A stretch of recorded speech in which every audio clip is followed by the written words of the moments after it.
Hey, April. Hi, Anne. Hi, Whisper to Me. Sorry I'm late. I was designing some merch stuff and I didn't realize what time it was. Hi, Mimi. Hi, Sonia. Hi, Dar's Cabin. Hi, Laughing Lori. Hi, Janelle. Hi, Teacup. Hi, Mandy. Hi, Delia. Hi, Hennessy. I'm really worried though about my Westie. I don't think the vet knew what she has. Hi, Anne. Hi, Margie. Hi, Veronica. Because she's still doing the same thing and it's worse. She's got that retching, and the vet we took her to on Thursday, or was it Thursday? Said that he thought she had a sore throat. No. Hi, Flower Girl. Hi, Sakura. And I feel so bad for her because, hi, Sonia. Yeah, I'm going to take her in and see if you can see her in the morning before farm calls. Otherwise, she has to wait to the night. She's not snoring. She's retching. She has allergies, but now she makes this like really weird sound that you hear in one of the slime videos. Hey, Two Scooter. Hey, Karen. Jimmy said he found a small rock, I don't know, that came out, and then a little bit of fur. But now all she's doing is just, if she has anything come up, it's watery or there's a little bit of white foam. That's it. Hey, Sharon. Yeah, I mean, she eats. She's on antibiotics. She's on antibiotics. What else is she on? She's on that laxative thing, the stuff I said, and then he gave her a shot when she was there. Hey, Grace. Hi, Evie. Yeah, he did that, Janelle. He doesn't know. He said now she might need surgery. Hi, Caroline.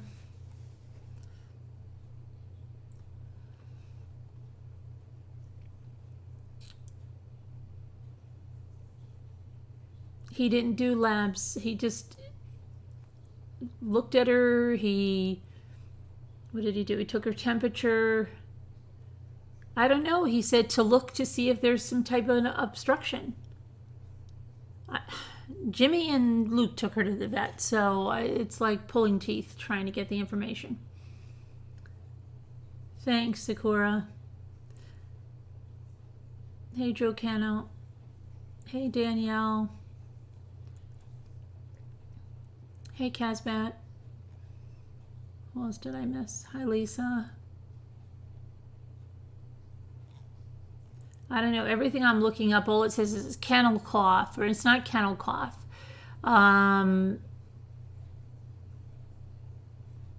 Who had to have your Yorkie threw up and pancreatitis? Yeah, but it's not just throwing up. It's weird. It's this horrible noise. It's not throwing up. It's something. She's 8. But Yorkies live easily to 14, 16. She's a young dog. She's full of energy and everything. Your mom's dog started making, I think it was fluid. She would throw up.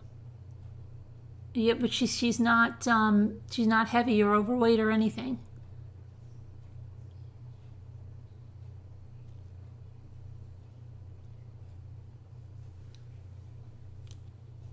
Terrence? No, we shouldn't have that up, Terrence. Tonight we're doing the disappearance, a different one.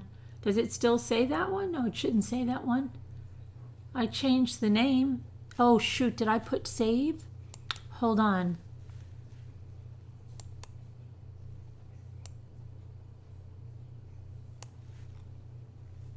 It should say what happened to Linda Sherman. Does it not say that in the title? Hold on.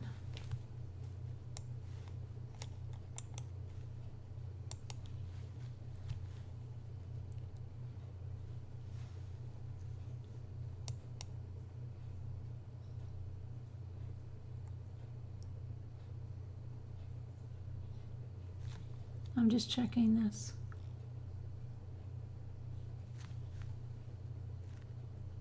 See, it doesn't give me my... All right, let me just try to change this. This is weird. Reload it. Yeah, reload it.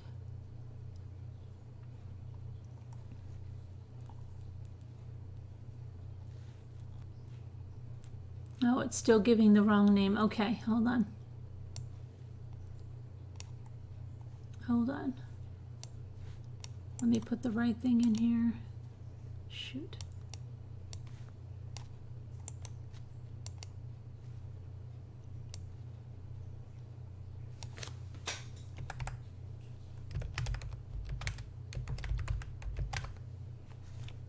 Okay.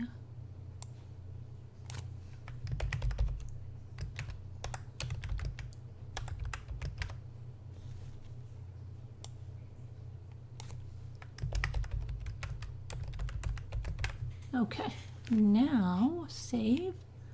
Did it change for everybody now? Does it say Linda Sherman now?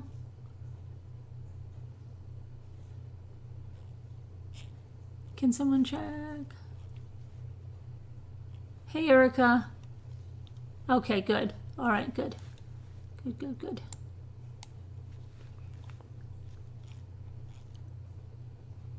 Okay. Hey, save Robbie.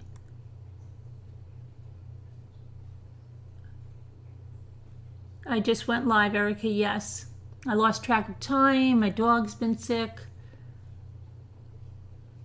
We went magnet fishing today. That was a complete bust. We didn't even catch not even a nail, a screw, or anything.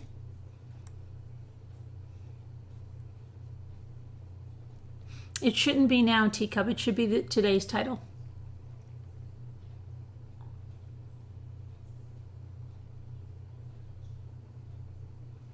Can I go to a different vet? He's a very good vet. He really is. He's a very, very good vet. His family is, his daughter's a vet too. His daughter went to school with my daughter. His whole family, this guy's whole family, you've got to listen to this one. I think there are 13 kids in his family. I think almost every single one of those 13 siblings, whether male or female, is in the medical profession in some way. They're either doctors, veterinarians, or registered nurses. All of them. Most of them are doctors or veterinarians. Yeah. But no, he's very good. I mean, when our bulldog had a diaphragmatic hernia, he sent us in. He did to a specialized hospital. But I'll see. I don't know. I was okay. He did the cancer surgery on our bulldog Delilah, and knock on wood, she's doing well. So yeah, no, we trust him very much, but it's just, I don't know if she presented with the symptoms she has now. Hi, Angelica Callie. Have any of your dogs ever had anything like this? I thought it was a collapsed trachea.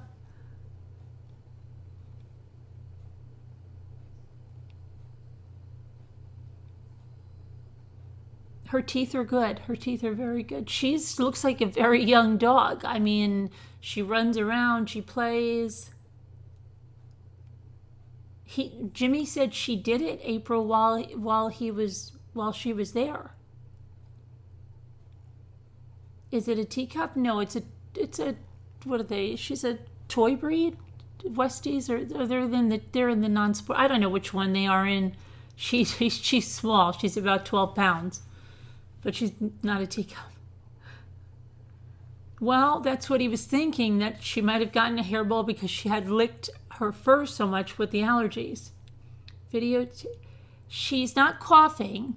She just makes this, no, it's not a reverse sneeze. It's like this, like this. And it's like really, she did it in the slime video. You can hear it in one of the slime videos.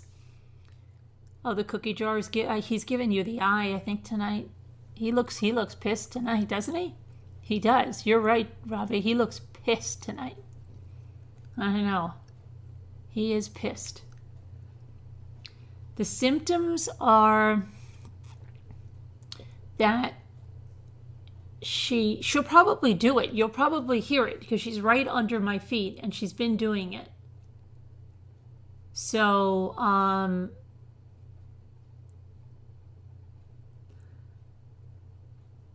she just has this screechy kind of scream.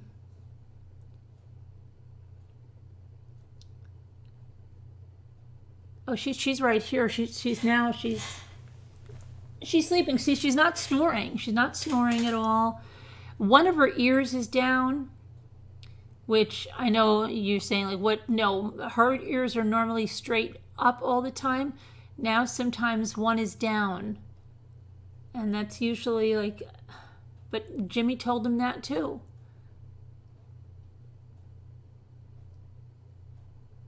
Sounds like when your cat, what do you do? What do you do for it, Sakura? Because she did bring up a little bit of hair.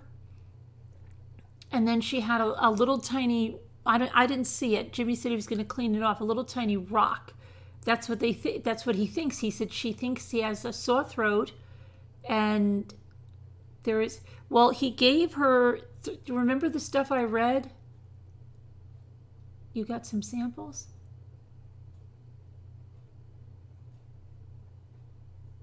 Is this? Yes. The one that ate the thumb of the glove. Yes.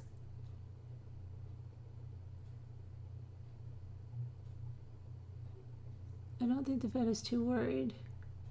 So I wouldn't worry. She is eating and drinking, yes.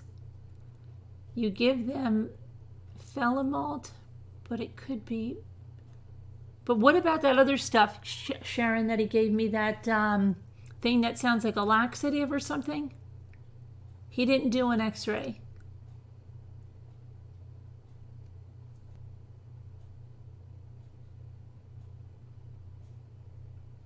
The vet gave you the right stuff for her. Put it on her paws.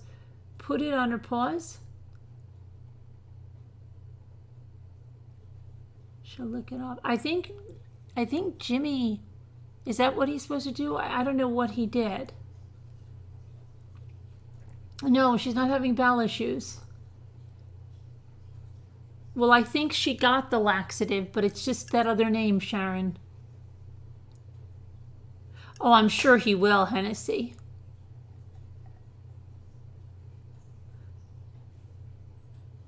We did give her wet food. We did. We gave her very good. We gave her the can. We give her that. What is it? It's the very good one with no grain and stuff. Your palm did this. Yeah, but he listened to her heart and felt her and stuff, and he didn't say she had any swelling or any bloat or anything like that. High kindness cake. Petroleum jelly. She could also have an obstruction. Yeah, I guess they'll do that tomorrow for her. You went through it with your puppy?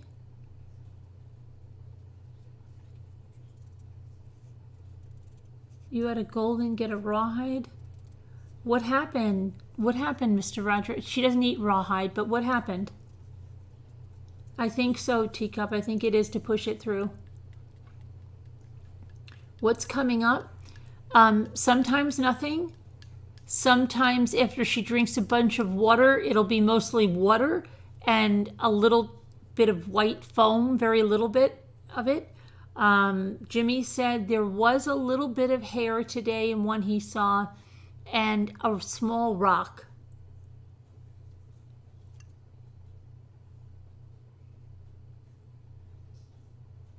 Give her only warm broth.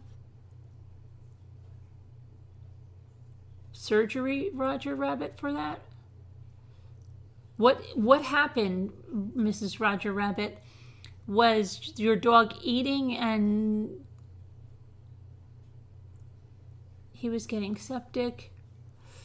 Ooh. Oh. Clear foam goes along with hairballs.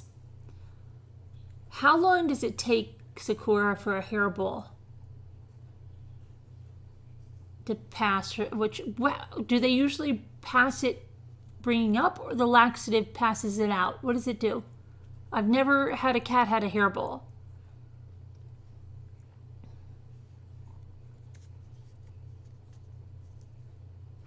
Chewed a rawhide. A piece got stuck in his bowel. Oh, okay. Well, I can touch her all over her belly and everything. She actually likes that. I think she does have a steroid. I think she also got a shot of something. Everything is okay coming out the other way. You're thinking a big hairball in the stomach?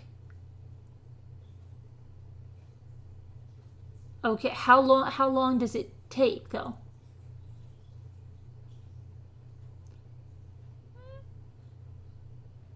I guess it could be that the leather glove, it's just the thumb that she ate off of it.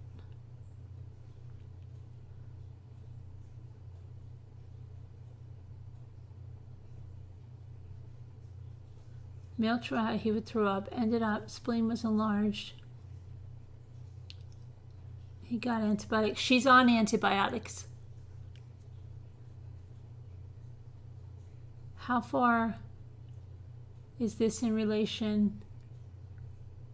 Oh, it has nothing to do with eating. She does this like throughout the day. I'm surprised she's sleeping now, but.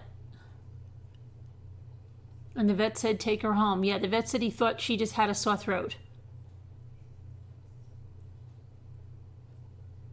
He said if it didn't get better, she'd have to come in and, my hair is going crazy, and have surgery or something like that. Your little guy had that surgery? Wait, what was he doing though? He was doing the same thing, this retching?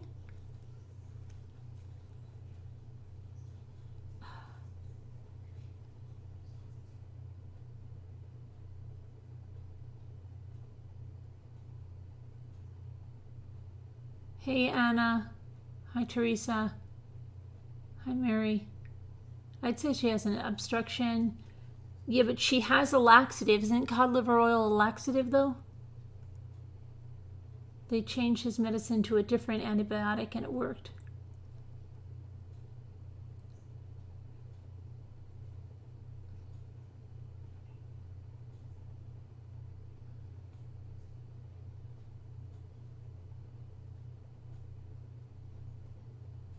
Hi Scarlet Rain. Hey Tico. Yeah, thanks Tico.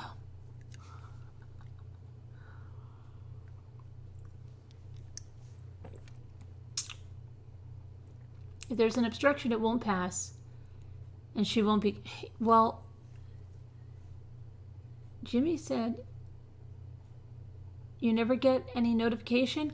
Try switching notifications on and off. Did you do that? Of course you probably did, right? Everybody says that. When did she eat the glove finger? Oh my goodness. When? About a week ago? Maybe not a week ago. Maybe when did, you guys know I said it. Maybe I lose track of the days. Yeah, probably going on a week. Tomorrow maybe.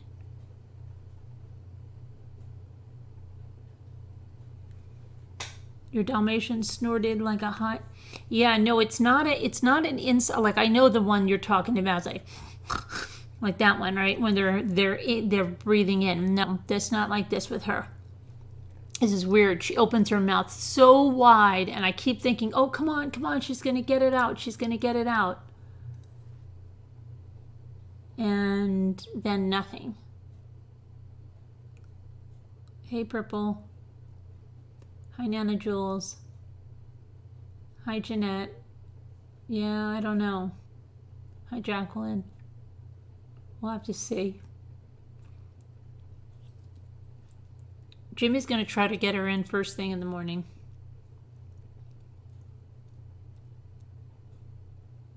It's a very good sign that she is drinking.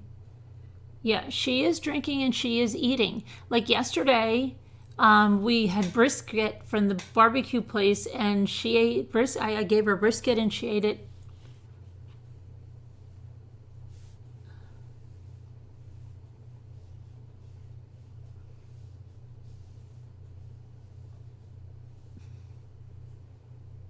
Come sit next to me and we'll talk. You have a Dalmatian, Danielle? I thought you had, oh, you have a Dalmatian now? Will she eat what she normally does? No. She eats her regular food too. And going to the bathroom, yeah.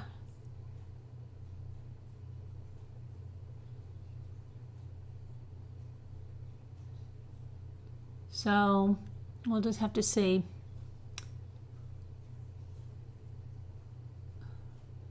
So anyway, that horrible boat, Tico, that boat thing out there, that fire and all those people that died, might have a partial obstruction. Did you guys see that? You've been having muscle cramps? Traps. It does sound like a hair. I don't know. Oh, I just wish she'd pass it. Nothing. There's no swelling at all. No swelling at all. And I can pat her all over the place.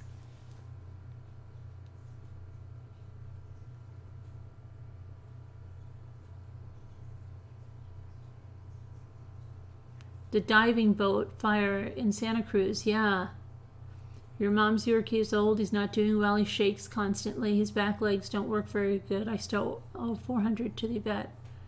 Oh, I know. I had those. I know. Our bulldog's cancer surgery was very expensive.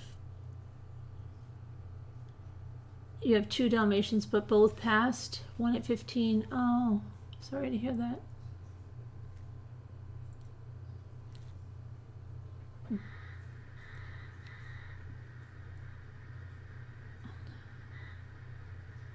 It was a diving boat and it caught fire, and there were 30 people down below without any way to escape it. Yeah, it was terrible. In California.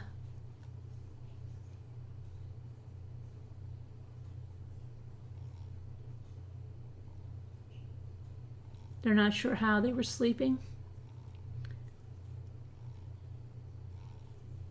Your vets don't charge much over there, Anna?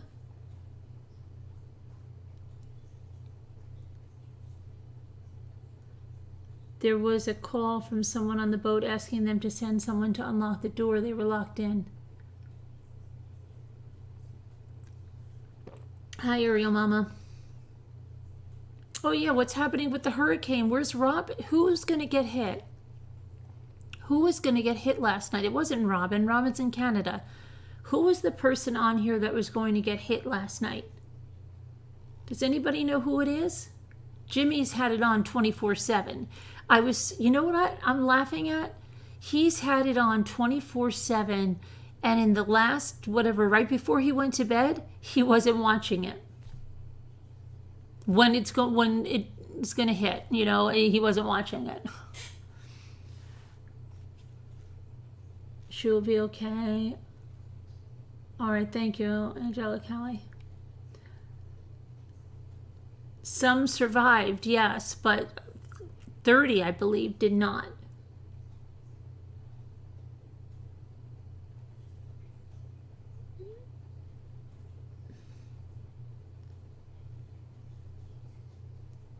who was the one that was on here about the hurricane last night? I can see her name, and it wasn't Robin. It was, who was it? Who remembers?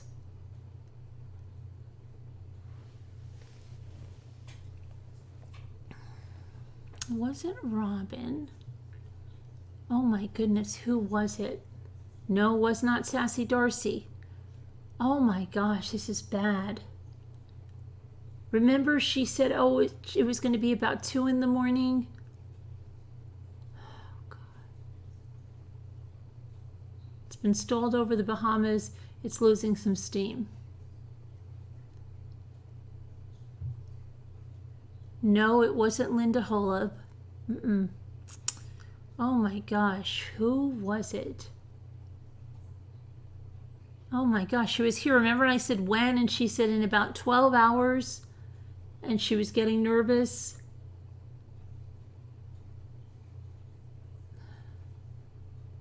Oh my gosh, I don't know why I'm thinking it's Robin, but it's not. Robin's in Canada.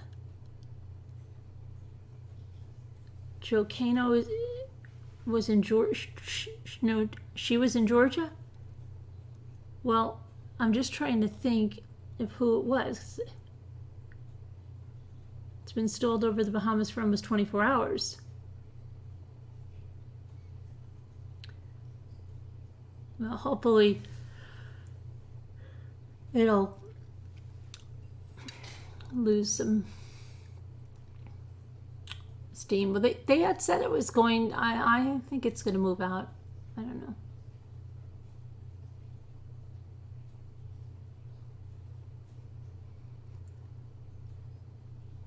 You might be thinking of me. No, you weren't on last night? No, then it couldn't be. Whoever it was on last night, and they said, I'm waiting for Florida. And I said, when is it going to hit? And they said around 2 a.m. And I remember I said, that's about 12 hours from now. 24 hours from now. And she said, yes.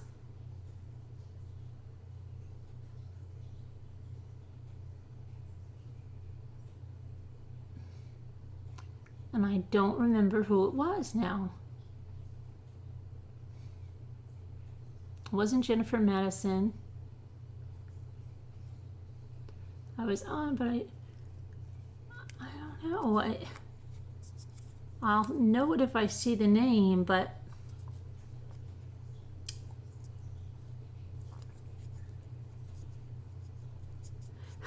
no, I didn't get the new mattress on, but I changed all my sheets and bedding anyway. Hey, Helen. They say it probably will not. I knew it. I knew it wasn't going to hit Florida, but still get the storm surge.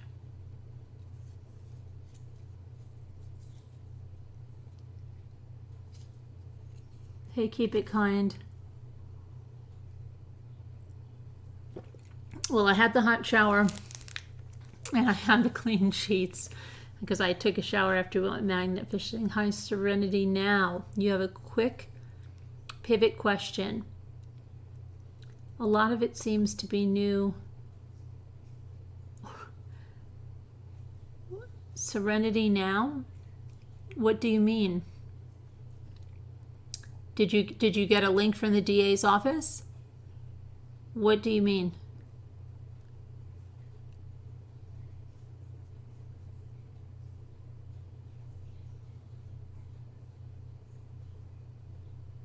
When did you get the link, Serenity?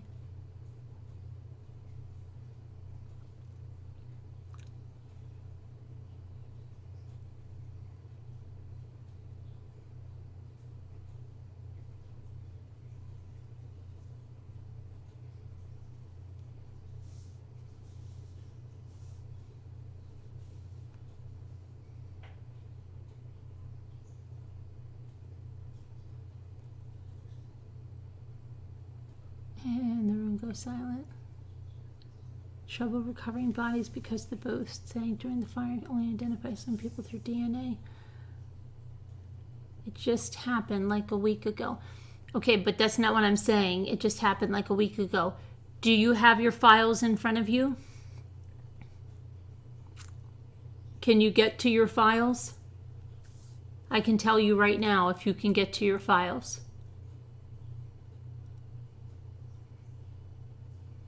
Okay, so open up your files. Okay, how many you should have? The first is the discovery, right? The regular discovery. Then you have a video, which is the doorbell video, right? Then you have 2 other folders, and then you have a 5/22, May 22nd, right? And then you have a letter from the DA. Do you have something beyond that?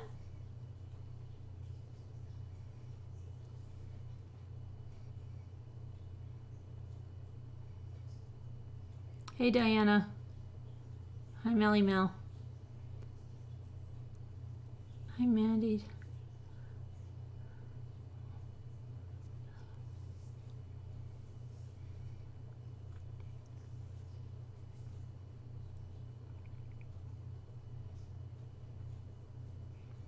Okay, but that doesn't mean anything, Serenity. You've got to look at the dates. Do you see the folder that says 5/22?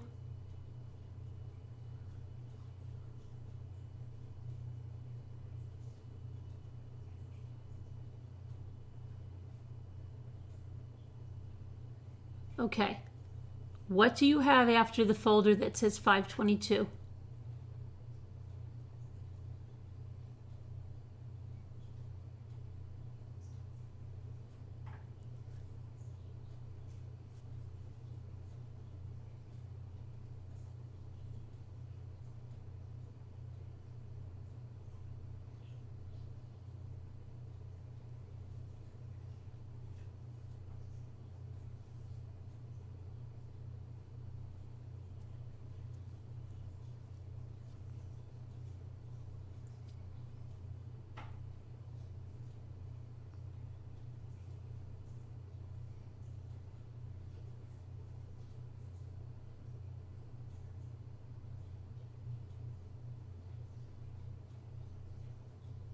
Hey, oh, Sammy. It was Sammy. You're right. It was Sammy.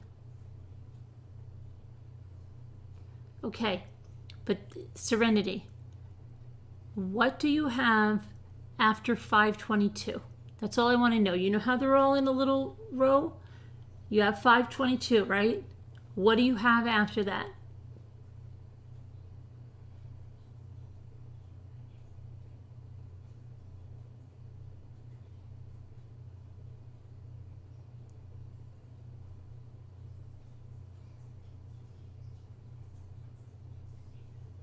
Okay, good night there, Janelle.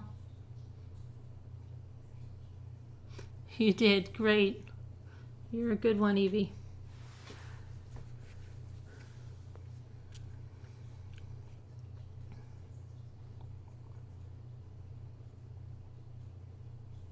I don't type fast. Hang on. I'm hanging. Good night, Robin.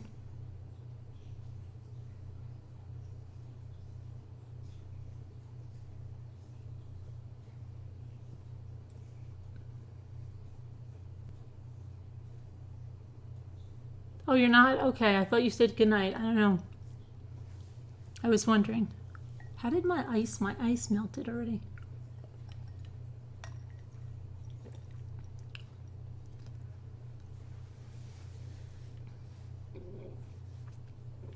Oh, your niece is recovering nicely. Good, Diana. What happened, Millie Mel? Why are you keeping your mouth shut? What happened? What happened to Millie Mel?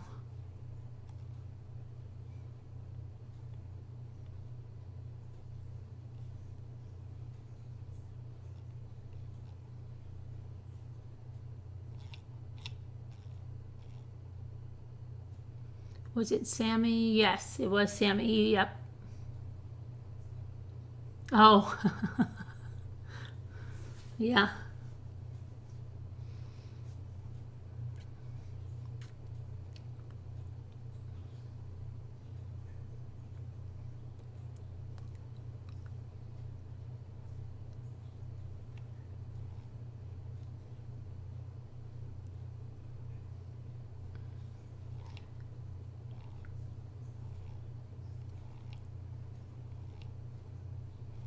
Serenity, are you still there?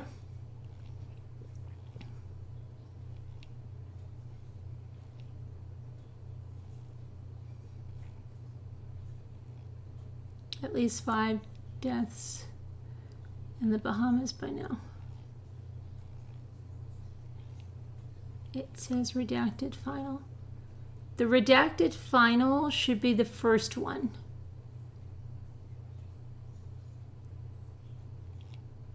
That should be your first one, Serenity. Your first one should be redacted final. Your second one should be the doorbell video. Should have a date of February something of 2019.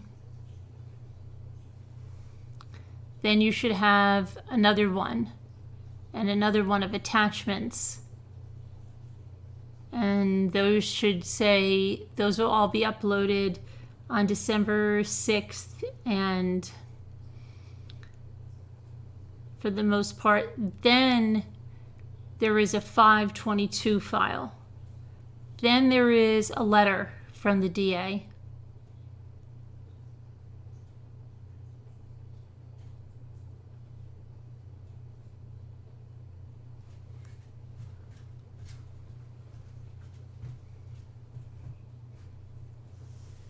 Yeah. Yeah.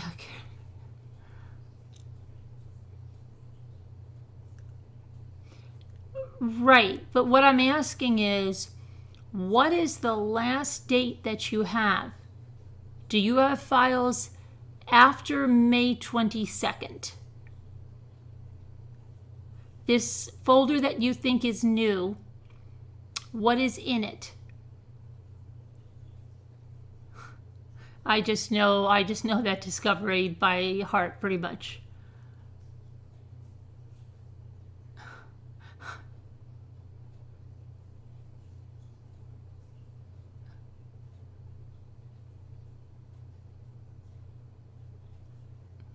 You wish you had a snack like watermelon? I have some watermelon, right? See, you probably see it on the counter, right? You see the watermelon?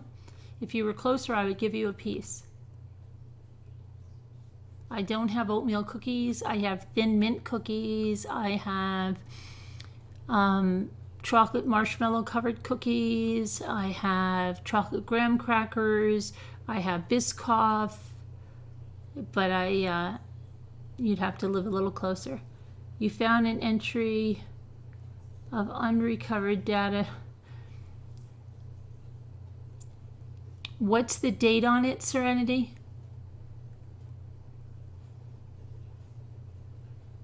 What's the date on it?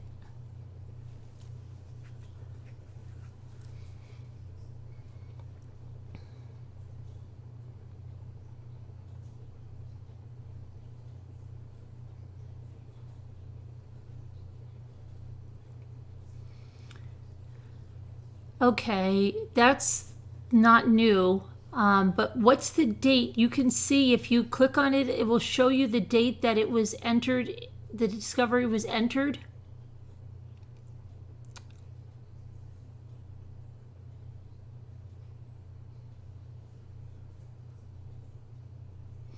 Now, you're looking at something else. I'm talking about the actual file. If you click on the file, if you right click on it or something, you look at the properties, it should tell you when it was added. He'll be right over? Okay, I'll leave the light on for you.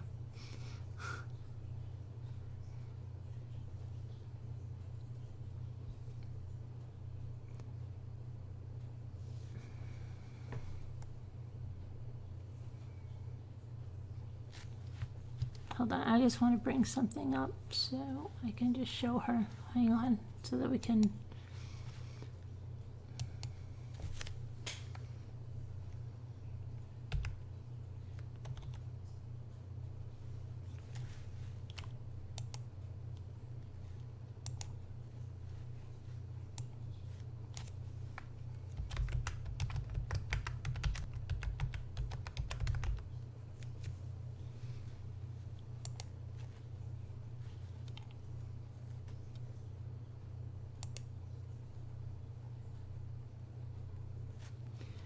All right, Serenity.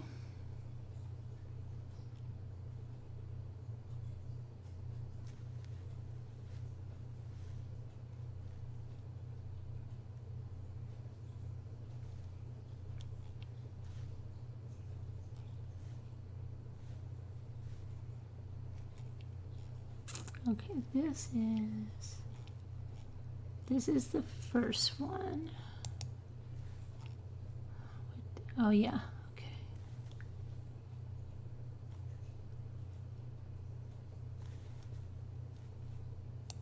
Hang on. See, I'll show you what happens. Serenity, hang on, just let me get the new one.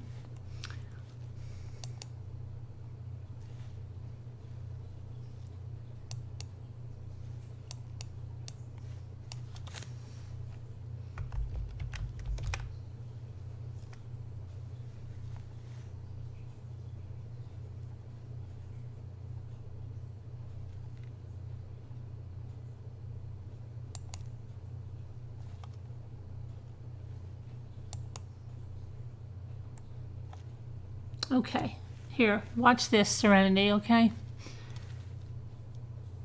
Now, this is when, hold on. This first one I'm going to show you is when everything was first released. Excuse me. This was, no, when everything first was released, they didn't even have this one right here. This is the doorbell video, but you see how when I just hover on it, Serenity, it shows me the date it was added. You see that 2/12/19? See this? 12/6, 12/6, 12/6. The DA's letter 12/6. Now watch. When something new was added, okay, 12/6, 2/12, 12/6, 12/6, 5/22. That's why I'm asking. If you have something else added, it should be here and it should have a date on it. Do you have something else?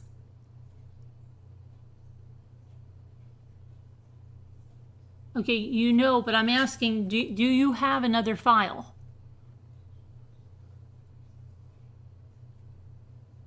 After 5/22.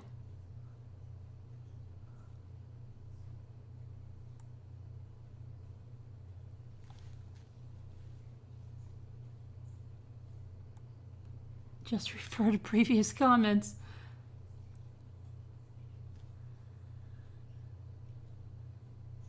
What I've kept. Okay.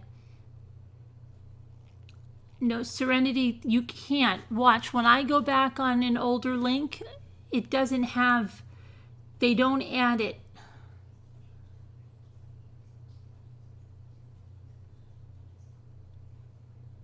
That's why I asked you if you just got it, and I thought you said you did.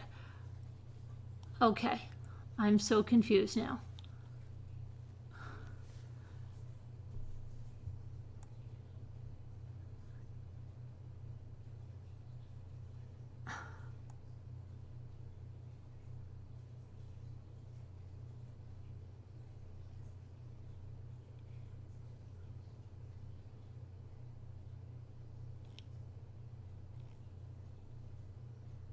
No, I just got the bigger file. What bigger file, Serenity? Which file is bigger? Can you tell me which one of these is bigger?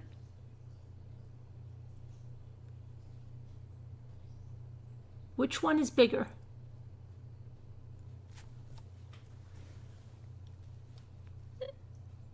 This one here is bigger, the 304.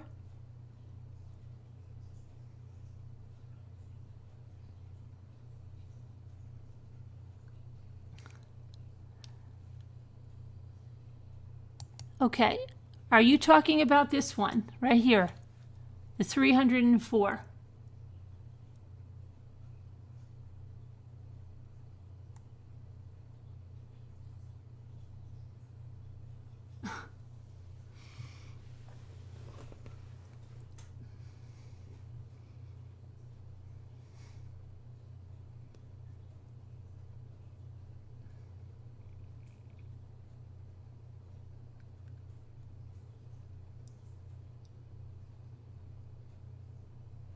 Okay, this one compared to all the missing pages on the downloaded one on my phone.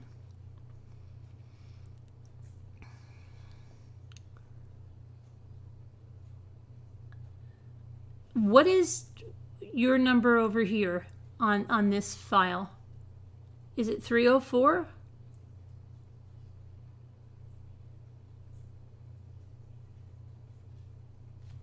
You're doing this on your phone? How can you do this on your phone?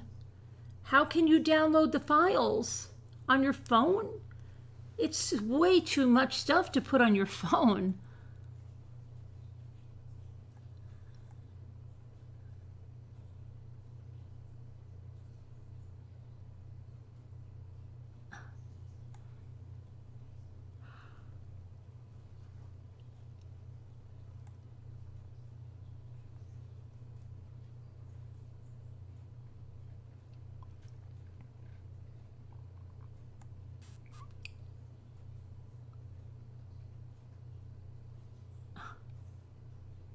I just had the discovery, then this came across.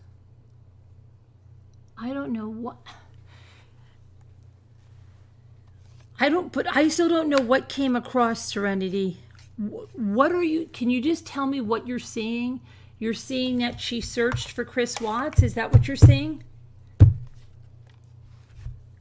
What is new that you're seeing?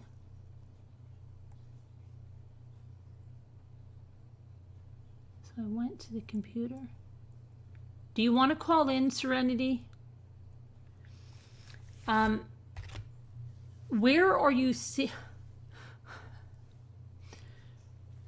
I just want to know, what does your number here say? Does it say 304?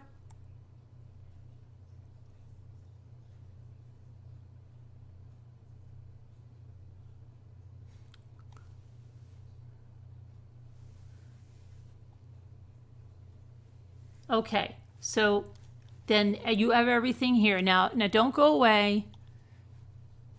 Don't go away.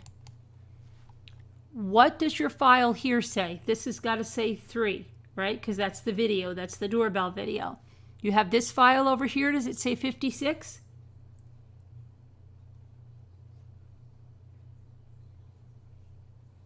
No, I think she's laughing, yes, that it says 304. Okay. And then 10. And then down here, this one should be 92.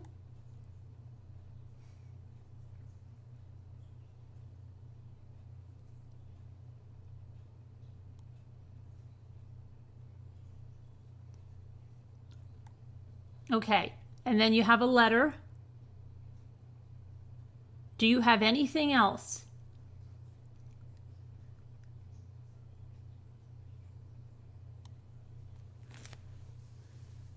Okay, yes, yes, and yes. Yes, you have something else beyond this?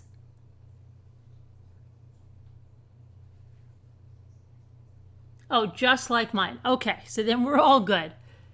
Okay, yep. The new stuff was added on 5/22. That's the last addition here. All right. Good. I'm glad we figured that out. Okay. Okay. All right. So let's look at the case that we're supposed to be on. Hang on. Now my other dog's barking. Why is my dog barking? Okay.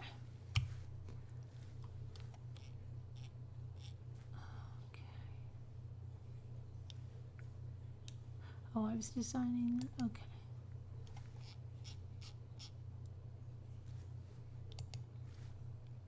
All right, this is the unsolved disappearance of Linda Sherman. So I'm going to put up a picture.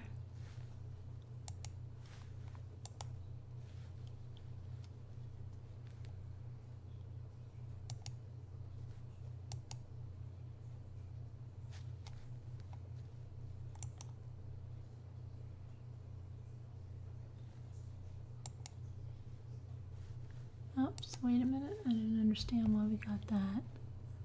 Do I want to exit it? Yeah, I don't want to open it with that one. Thank you.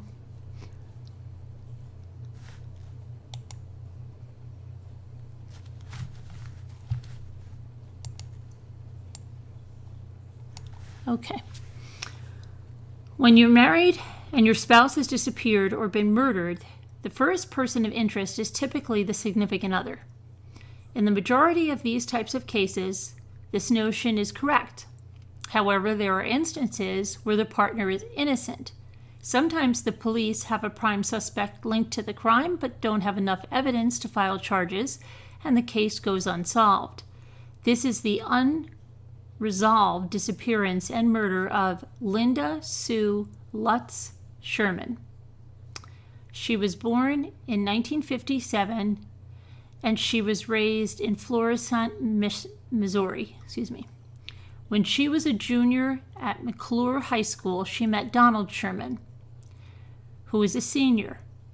They seemed destined for one another, and despite their young age, they got married on February 10th, 1975 at Christ Memorial Baptist Church. Shortly thereafter, they rented a home next door to Linda's parents, William and Eleanor Lutz.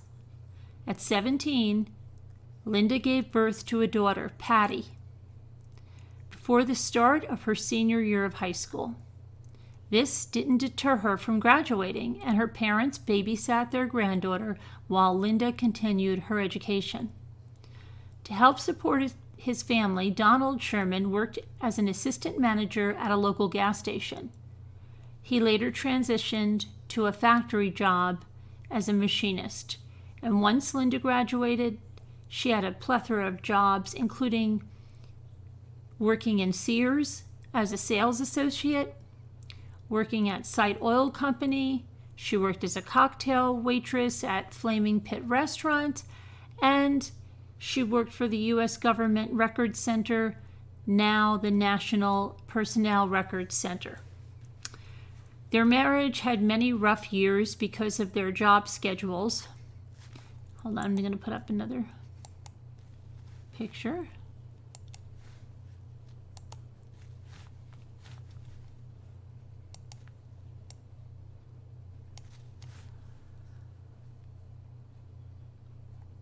Because their job schedules often conflicted with each other, so they were unable to spend quality time together. When they were able to be together, Donald was very possessive. He always had to know her whereabouts and didn't like her spending time with other people, even her own family. But he didn't mind her being a cocktail waitress. Wow, that doesn't fit a jealous, possessive husband. Hi, honey, I'm just going to go, put on this short little thing and be a cocktail waitress down at the Flaming Pit. Yeah, but I want to know where you are at all times. That's crazy. Okay. This type of jealous and controlling behavior caused many arguments. Many of these fights resulted in Linda terminating the relationship, but eventually mending things with Donald. The first instance occurred in October 1977 when she filed for divorce. By the middle of November, however, they settled their issues and relocated to a nicer and much bigger home in Vinita Park, Missouri. By 1982, things were going relatively okay. Aside from minor bickering every once in a while, now that Linda and Donald had adjusted to their larger home, they wanted to expand their family. Not too long after this decision, Linda became pregnant, but unfortunately had a miscarriage. The unexpected loss took a toll on her, and her health suddenly began to decline. She was later diagnosed with epilepsy and often had seizures. This put a damper in their long-term goal plans, and they both decided it would be best not to have any more children. Donald's attitude started to worsen after Linda's stillbirth. Now they said it was a miscarriage, now they're saying it's a stillbirth. That's two completely different things. Okay. As a result, they started to fight more frequently. On one occasion, Linda believed Don was tampering with her vehicle, making it dangerous to drive. Oh, that sounds lovely. In her mind, that suspicion was confirmed when an argument broke out, and he threatened to kill her, their daughter, and then himself. These dark signs were enough for Linda, and she filed a restraining order against him. The judge granted her request, and she and her daughter packed their bags and relocated to a small apartment in St. Anne, Missouri. 1 month later, Linda and Donald were back together, and as their relationship typically went, there were good and bad days. In the spring of 1985, Linda felt that her life wasn't moving forward in a positive way. In a state of feeling miserable and trapped in a never-ending cycle, she finally took the initiative to leave Donald for good. She began saving money from her profession and was using it towards looking for a house or an apartment to rent, and even had her mailing address changed so she could avoid being around him in some small capacity. On April 11th, 1985, she officially filed for divorce once again. Despite the measures Linda had taken to officially move on from her life with Donald, she was unable to completely avoid him. 11 days later, on April 22nd, 1985, things took a very sinister turn. Linda had clocked out of her job at 2:06 a.m. and got home at approximately 3 a.m. When she arrived, Donald was waiting up for her, angry because of how long it took her. He began questioning her whereabouts, but she refused to provide an answer. This caused friction, and the two fought until 4 a.m. before going to bed. Donald slept in the master bedroom, and Linda decided to sleep on the living room sofa. A few hours later, Patty woke up to get ready for 4th grade classes at George Washington Elementary School.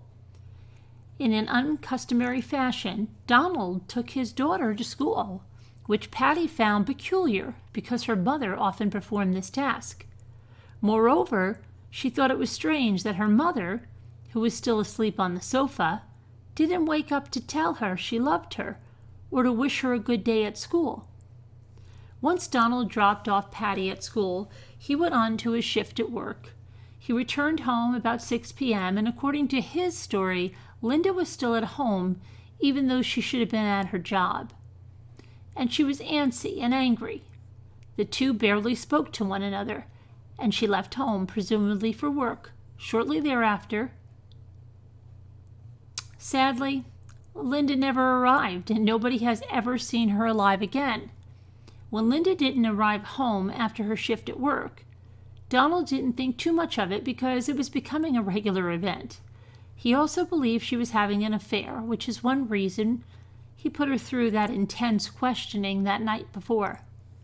However, when Linda failed to make her presence known for one more day and her family became aware of what was transpiring, they urged Donald to file a missing persons report. Meanwhile, Linda's family frantically went around town in search of her, and they handed out flyers in the community, and they offered a $1,000 reward for information leading to her whereabouts. After scouring every nook and cranny, they finally uncovered her 1971 yellow Volkswagen. Those Volkswagens are in so many things. Abandoned in the parking lot of St.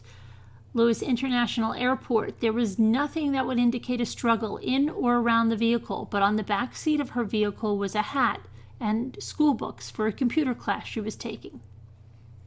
In the subsequent days and weeks, the police got involved and began interviewing Linda's friends and family members with no contact from Linda, something that was very uncharacteristic of her. Her loved ones started to believe she met with foul play, especially considering her very unstable relationship with Donald and his recent outbursts. They also felt there was no way Linda would abandon her daughter, let alone leave her in the care of an unhinged father who once threatened to murder the whole family. Linda's family also suspected she was having an affair. It was later confirmed by law enforcement she was having a romantic relationship with a coworker, and even an employee Donald worked with caught her in the act. When Donald was interviewed by the police, he stated he firmly believed she ran off with that other man. He claimed to notice that on the last evening he saw her, there was supposedly a missing bag with an assortment of items taken from their home. Moreover, he mentioned that 1 week after her disappearance, he witnessed seeing her in the passenger side of a van driven by an unidentified male. And when Linda noticed him, she quickly ducked her head to get out of view. As the police continued to conduct the investigation into Linda's disappearance, they simply couldn't locate any evidence to support that Linda vanished on her own accord. However, they also weren't able to provide any affirmation that she met with foul play. The only information they obtained throughout interviews with family, friends, and coworkers was that Linda didn't have any enemies or people with animosity towards her except for her husband, Donald. It wasn't long after Linda vanished when Michael Webb, a young patrol supervisor for Veneta Park Police, was assigned to the case. He went on to interview Donald on numerous occasions, but aside from the testimony of friends and family regarding his precarious relationship with Linda, there was zero evidence to support him being responsible. Additionally, Donald lawyered up and refused the option to undergo polygraph testing. All of these things culminated in law enforcement making Donald the prime suspect in Linda's disappearance, despite nothing tangible to work with. For Donald, however, he felt slighted, and he believed the police were only focusing on him, and refused to consider the possibility he was innocent. As time went on, the lack of answers took a toll on Linda's family. Patty went to live with her maternal grandparents on the weekdays, and Donald had her on the weekends when he wasn't working. Donald, though, was having trouble coping. He was utterly convinced that Linda abandoned her life, whether starting over by herself or with another male, so he attempted to file for a cross petition for divorce. But this was unsuccessful because if she was still alive, she would have to provide consent for this to occur. Eventually, Donald turned to alcohol and began drinking very heavily to cure his stress and depression. And that's going to work well. An issue his own parents struggled with. On February 25th, 1974, his mother, Audrey Sherman, used a .38 caliber to murder his father, Charles, after they got into a dispute caused by alcohol and the struggle to keep the family afloat. Great. That's really great.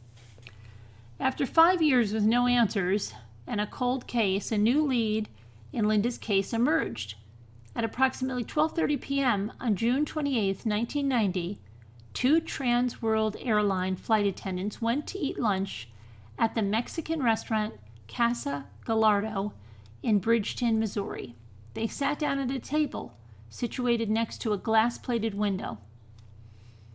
When they looked outside, they noticed what appeared to be a human skull resting outside of some nearby bushes and a yucca plant. They quickly alerted the restaurant manager, who immediately notified the local authorities. If finding a skull wasn't abnormal enough, Donald Sherman had been eating at the same restaurant the day the skull was found because he often frequented the bar there to drink. Oh my gosh. Okay. The police chief, Walter Mutert, and his investigators arrived at the scene and sealed off the area. They proceeded to send the skull to the St. Louis County Medical Examiner's Office for further analysis. It was learned that the skull was female and appeared to be of recent origin. Aside from this, there wasn't much information able to be obtained because there wasn't necessarily a crime scene or anything to indicate that the remains were that of a missing or murdered person. The skull was subsequently placed on a shelf in the morgue and forgotten about. At one point, it was even considered to be stolen from a cemetery and dumped at the restaurant as a cruel joke. It wouldn't be until 14 months later, on September 6, 1991, when the Veneta Park Police Department, who weren't even aware of the skull being found, received an unsealed envelope.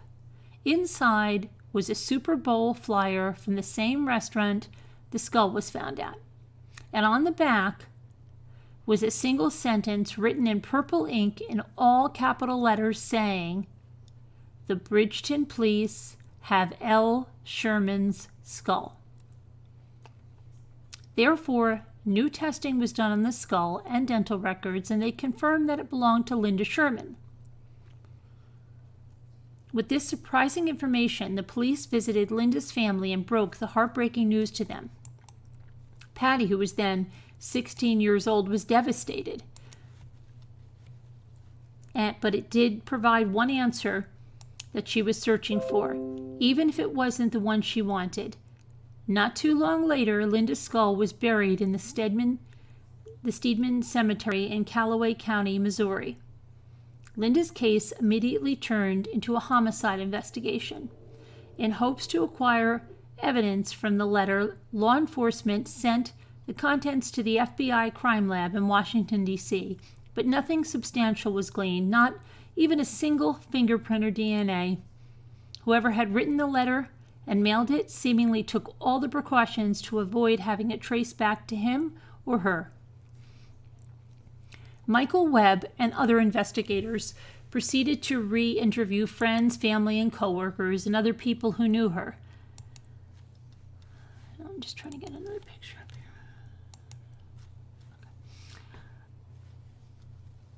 Throughout the process, an ex-girlfriend of Donald's told the police he had confessed to murdering Linda, yet there was no evidence to link him to the crime. Another theory perpetrated by Donald was that Linda's place of employment was involved in a cocaine conspiracy ring, and she was probably silenced. One rumor that did pique Webb's interest sent him and a team of police and cadaver dogs to search some property 90 miles away in Perryville, Missouri, for Linda's remains. But after a thorough examination, they were unable to locate anything. Once again, the investigation into Linda's case turned cold. In 1999, the police exhumed Linda's skull and sent it to Mercyhurst College in Erie, Pennsylvania. There was new technology being developed, where newly electron microscopes and X-rays used in archaeology and soil examining were used to take samples of dirt clods that were initially found on Linda's skull and gathered for potential evidence. The results managed to narrow down the place where she was presumably buried before her skull was retrieved and deliberately placed. Although this new research proved invaluable at the time, it still wasn't enough to provide a solid possibility as to where the rest of Linda's remains were and perhaps still are. Since then, nothing has propelled Linda's unsolved case forward with momentum. There is simply a lack of evidence. To help garnish attention and possibly unearth new leads, Unsolved Mysteries aired a segment on Linda's case on July 2, 2001. Unfortunately, the episode did not provide much information, and the case has remained cold ever since. The years continued to go by with no answers. Michael Webb, who started as a patrol supervisor, investigated Linda's case for over 20 years and climbed the ranks to become the Veneta Police Chief. He passed away on February 4, 2009, due to pancreatic cancer. Throughout it all, he pursued justice for Linda every day he was able. He was adamant Donald was responsible for Linda's disappearance and murder, but was unable to provide enough evidence to convict him. As for Linda's friends and family, they tried to move on the best they could. Donald Sherman eventually remarried. He started a new family and continued working factory jobs. On May 7, 2015, he passed away in Mount Vernon, Illinois, at the age of 58. If he had any involvement or information about Linda's disappearance and murder, he took those secrets to his grave. Patty Sherman later relocated to Attica, Indiana, where she got married and had a child. Even though there aren't any answers to what truly happened to my mother, she continues to hold on hope. There may never be any closure, but she does her best to learn from her parents' mistakes and raise her family in a healthy, stable, and loving environment.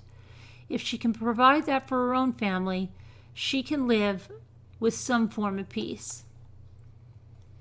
Okay, let's see what I have on this one. And then, let me see if I can get, this is Donald when he was a little older.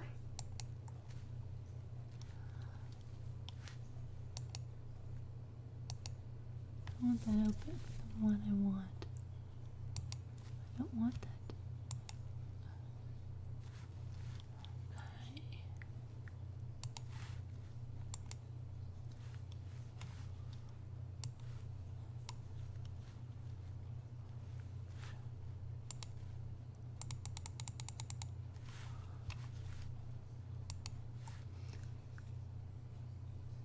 So here's some more information, okay? When the skull was found, Police Chief Walter Mutter described the bizarre scene. This is a quote. "It is a very well manicured area, plants and gravel and what have you. And the way it was situated, it would give one the impression that, somebody put it there, so you would see it.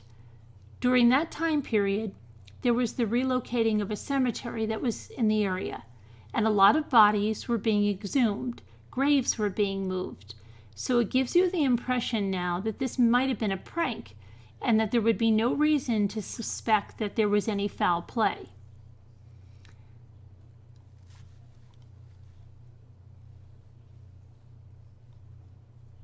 Now, Don said on their relationship, "It was hard, but it was rewarding. We were happy together. The relationship was rocky later on in our marriage, but not in the early years."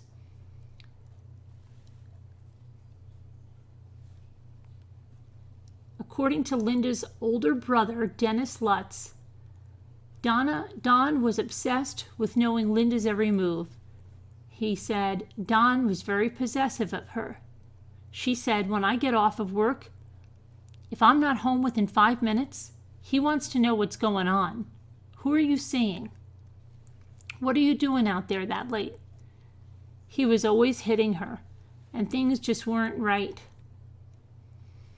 Linda told her family that she was afraid of Don's violent temper. According to Sam Miller, Linda's brother-in-law, Linda once got a restraining order to keep Don away. He said she already made the decision to move out. She had filed for divorce. She had definitely made plans to start a new life. On April 22, 1985, Linda left her night job around 2 a.m. Don Sherman offered his account of that night. "She didn't come home from work until about 3 a.m, and we got into an argument about the fact that she wouldn't tell me where she'd been. And we stayed up until about 4 a.m. discussing that." Linda was lying on the sofa the next morning when he took Patty to school. "She always took me to school, but my dad took me to school that day, and I remember her laying on the couch with her face to the back of the couch, and she didn't get up. She didn't get up to kiss me goodbye. She didn't say anything to me. She was just lying there." That would be the last time Patty ever saw her mother. Don claimed that when he returned to the house in the afternoon, Linda was on edge. "When I came back home, Linda was still here. She should have been at work by then, and she was mad because she was running late." Don said Linda drove off around 6 p.m., but there were no witnesses that saw her leave. Linda never arrived at work and never returned home. Don claimed to know nothing about her disappearance. "When she didn't come back, I assumed it was typical of the previous times that she had left, and I thought she took off with somebody." Linda's brother Sam said he knew Linda had met a violent end. "We knew that if she left, there's no way she's leaving without her daughter, and the daughter was still at home, and so there was definitely foul play." Linda's parents insisted that Don go to the police station to file a missing persons report. Meanwhile, Sam and Fran searched frantically for Linda. On a hunch, according to Sam, they headed to the local airport. As we pulled into the short-term parking, why, there's Linda's car sitting right there. We went to look inside the car, and we could see her school books and her hat and everything. So we contacted the airport police, and they came, and the car was locked. But they tried the trunk, and the trunk was open. They said, "Well, we fully expected Linda to be in there. and she wasn't. Don claimed he saw Linda with another man in the days after her disappearance. He said that she drove past him in a van and she quickly ducked out of sight. Don's sighting was the last time anyone reported seeing Linda.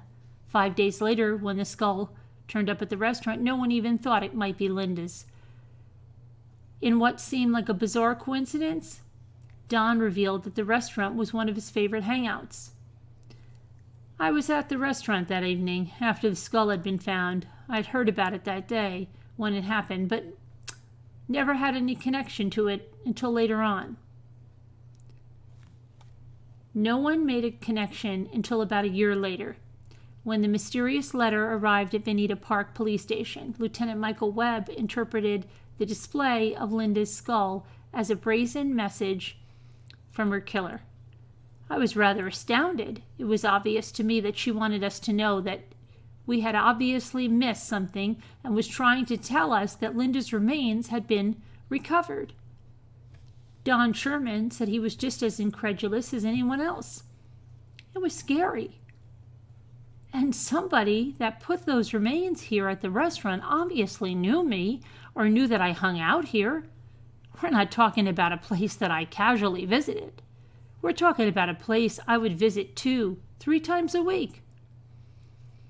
Was it possible that the killer placed the skull there to threaten Don? Or did Don have a reason to put it there himself? Some speculated that Don wanted to remarry and needed proof that Linda was dead. Only one thing is certain. For Don, the skull provided the perfect piece of evidence, but for Linda's daughter, Patty, the find was devastating. When the skull was found, I just kind of lost all hope in life. I didn't know that she was dead. I guess there was always some hope that she had just left. For Lieutenant Michael Webb, the evidence pointed in only one direction. The only suspect that I've been unable to eliminate is Don Sherman. At this point, he has never been ruled out as a suspect. Don's daughter, Patty, doesn't see how it can be any other way. In my heart, I think he might have done it. I can't think of anybody else that would have. And Don Sherman has never stopped proclaiming his innocence. I had nothing to do with Linda Sherman's disappearance or her death. I still think that she left with someone and obviously met with foul play and died. Police hope new technology and soil sampling will someday lead them to Linda's body and eventually her killer. And that is that.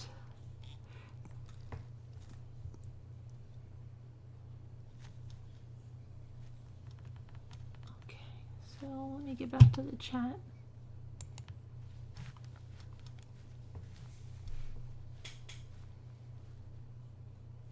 Hi, Amber.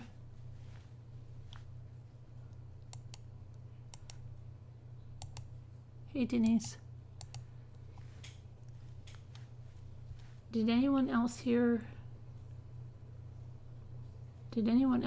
repeat word? What?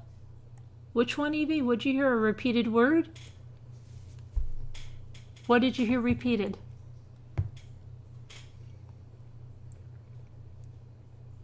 Five years. 5 years. Did I say 5 days? I thought I did. 5 years after.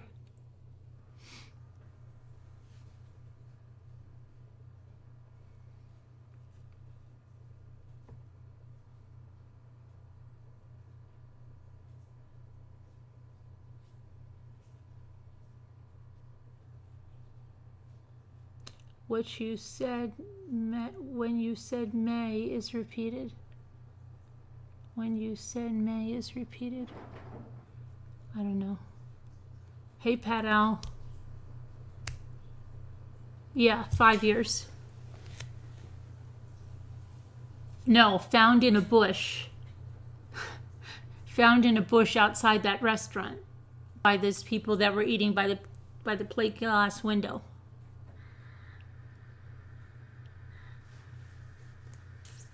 Harley Itty Bitty. I don't. Who's that? The little spider thingy? Who's Harley Itty Bitty? The child went between her parents and Donald when he wasn't too busy. So mostly her parents during the week and sometimes on the weekends with Donald if he wasn't too busy.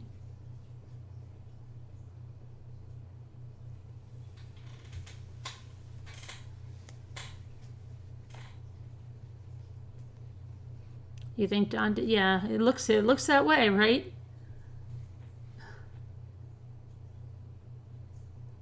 He probably had strangled her and then put her on the couch as if she was sleeping, but if he had strangled her beforehand, maybe he drugged her, I don't know, because then wouldn't he have a mess on the couch if he had left her there deceased? No, they don't know how she died because they haven't found her body, just her skull. Thanks to Scooter.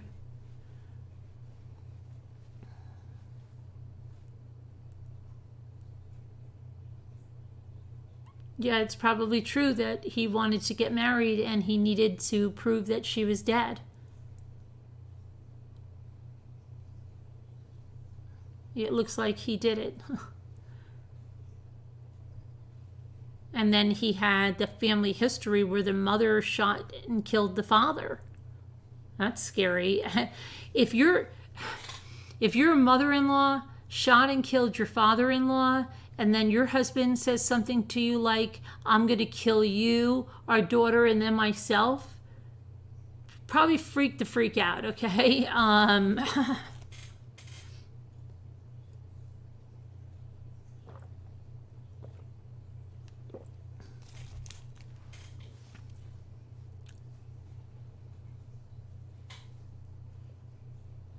What picture? What? Really? My picture is full of compliments. I need the suggestion box on the thing. We'll take your suggestions at the front office.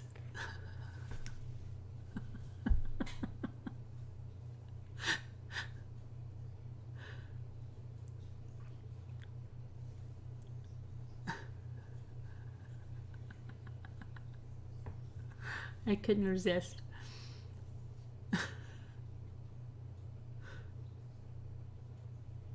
Apparently my back is messed up again. I'm pretty nervous about the appointment. Your back is messed up again? That's not good. It's like saying you look tired. How you doing? You look tired. That means like you look like hell. What the hell, girl?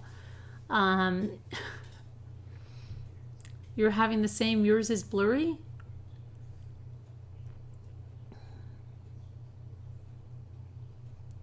Okay. I need a suggestion box. Icon.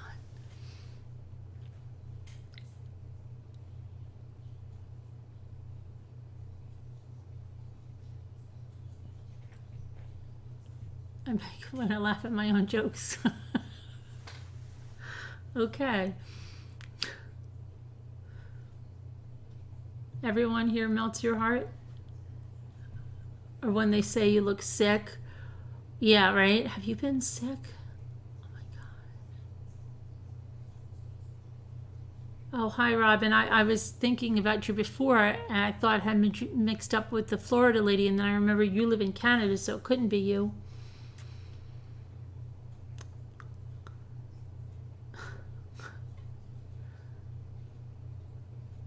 Or like when people say, that's a really good picture of you, and you go like, that's a horrible picture of me. No, it's a really good picture of you. And then they have you thinking like, wait, are you messing with me? Or do I really not know which is a good picture of me or not? Or do I really look like that? What's going on? You have to get up and paint your kitchen tomorrow? Good for you. I hate when people say that. How you doing? You look tired. You look stressed. Though my aunt this time, remember the last time my aunt came up and she said I looked so stressed? Well, then I was talking to my aunt this time and she's like, oh, you're back to your old self now. You know, you're joking around. And she said, I was really worried about you the last time. You did not look okay. And I was like, okay. And she's like, but no, you're good now. She's like, you last time I was really worried.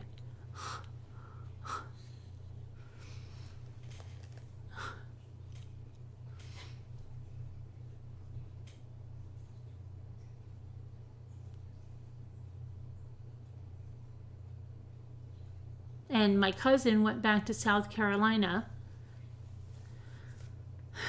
So there goes the sheds right now. My aunt knows me well, yeah.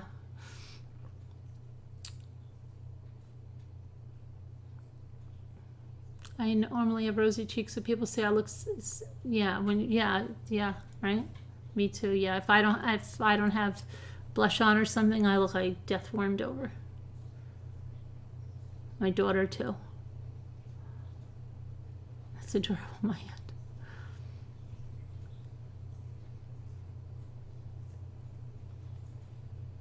aunt. Pity they didn't bring in the cadaver dogs. Yeah.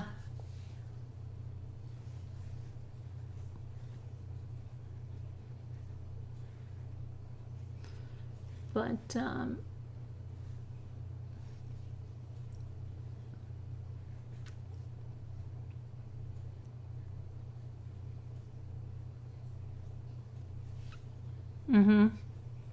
know how it is, Robin.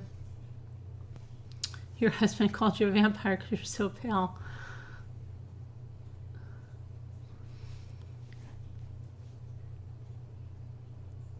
What else did we do today?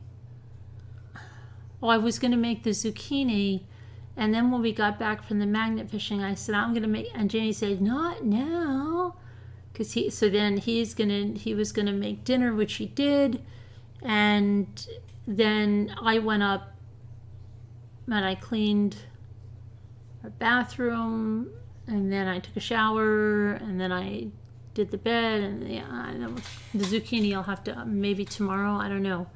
Oh, and guess what? I bought almond coconut milk at ShopRite, right? And bought it a few days ago. That kind of milk lasts forever. So I didn't open it because I was eating something else for breakfast. I was eating cottage cheese, and I was eating, before that, this Italian sliced Italian bread that you toast. It's really good, right? So we had burgers because we have to cook out because it's Labor Day. So we had burgers with our fresh tomatoes, and then we had corn on the cob that he made in the Instant Pot. And what else did we have? We had something else. Oh, we had the candy store grapes and stuff. Fruit. We had fruit too. I'm trying to think. We had something else. I can't even think right now. I can't think. But anyway, where was I going with this? So I go to have the cereal because I'm like, okay, well, I haven't had cereal in a while. I'm going to open the milk. I open it on the counter, and I just twist it off the top. And normally there's that little plastic thing that you pull. There was nothing in there. Now, had Jimmy not seen all the crap that's going on in the stores, which he never believed that people do, because I'm like, I didn't open that at all.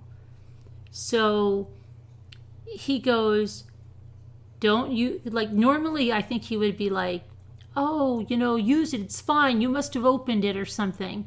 But he goes, no, I'll bring it back to the store. But then I'm thinking, like, did I open it? But I don't drink milk, number one. I only have that milk in my cereal. And so I'm sure I didn't open it. So now he's going to bring it back to ShopRite in the morning, but he'll probably forget. So it's needless to say I didn't have cereal, so that was weird. And I don't even know what else is going on. No, they don't drink that. They don't drink that kind of milk. And then I don't know what else. Then we went magnet fishing. It was ridiculous. Not even a nail, not even a screw. We went around where that buggy, I think, was supposed to be. And Jimmy's like always rushing, and he's a backseat pedal boat driver. He didn't want to pedal today. I don't ask me why. So he sat in the back, and Luke and I pedaled, and then Ethan and I pedaled. It rained only earlier in the day. Oh yeah, and then I got pissed and I cleaned the stove. Okay, because you don't know, I am always cleaning that stove. Jimmy cooks a lot and he makes a mess a lot. And then I just watch because he'll now he better not say a thing, because when we have the others, he used to say, "Oh, I clean it sometimes." He doesn't clean it, and he would tell me that he's going to clean it, and I just wait and wait. Pissed cleaning is very good cleaning. So I just decided to take the grates off and clean the stove. So I tweak out on the stove. I get the stove so clean. And then I say these stupid grates, right? And we have another set of them too, because I don't even know how we got another set. They sent us 2 sets. I took the grates and I put them outside, and I got the power washer. I did. I power washed the stove grates. So you knew I meant business with that stove today. And then it was humid and hot and sticky, and I said, okay, that's what I said. Yeah, it did. It did. I sprayed it with a solution, and yeah, they did. They're cast iron, the big ones, so I sprayed them with the zero, yeah. But then, and Jimmy came out to help with that, because that, I guess, was fun. And that, my wife is putting the stove grates out in the driveway. You're totally going to do that now. So then I got all hot and sticky, and I said, I'm putting on my suit and work. And then Jimmy's like, oh, I thought we were going to grill. Blah, blah, blah. I said, well, you can grill, but this is probably going to be one of the last days to swim. So I got the kids. We go down there, all hot, and then it starts getting cool. And I was like in up to my knees, and it was like free. And the people next door were swimming. You'll see when I do the magnet video, the people next door went in, and it's like a freaking ghost town on the lake. This summer, like hardly anyone was here. It's crazy. You do that to clean the oven grates, Evie? Oh, see that? And so we just went magnet fishing, and then I was like freezing. You should be careful because you have a clean, because I swim in there. I know, but not even a freaking nothing. Not even that wrench was the most exciting thing we got all summer long. Not even a fishing lure. And do you know how many lures my kids alone have lost? I'm so hardcore, yeah, but the stove is damn clean. And he was not, I'm going to be the one that does the zucchini tomorrow. He goes, oh, I have to cook now, because that's the other thing he does. After I clean the stove, he will tend to make the greasiest thing he could possibly imagine. And I wasn't going to have that today.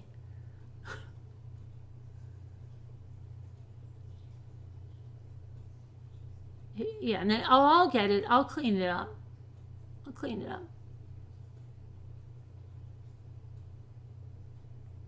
Your fridge is ready. Your kids unpack the grocery, open the fridge. Oh, you know what Jimmy does, which drives me insane? You know how you get if you still get the plastic bags where you are? He let's just say you buy mangoes and they're in there, or the zucchini.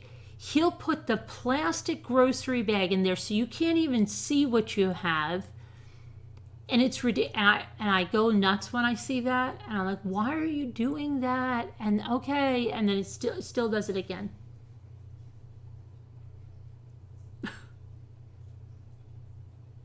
Still does it. So you don't know. You're like, oh, I had mangoes. Oh, they were in the opaque bag. So yeah, now I remember them. You think Jimmy does it to mess with me? I don't know. I think he just doesn't have any idea. Or he's lazy. I don't know what it is. Your daughter put the ice cream away in the pantry. That must have been fun. 86? Wow, you're lucky. You need your fridge organized. Both the guys do that here. Oh.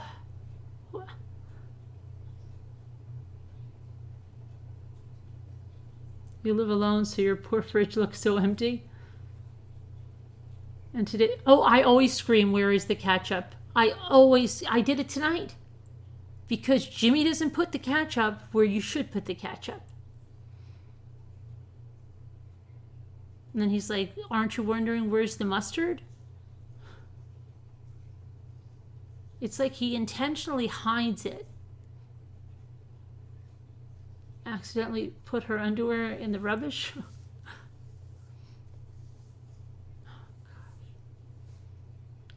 And it took so long because the guy at the post office, but he and that guy were looking at me, who is Mommy? I said, yes, Mommy, it's a package from Mommy. Oh my gosh, Jeanette.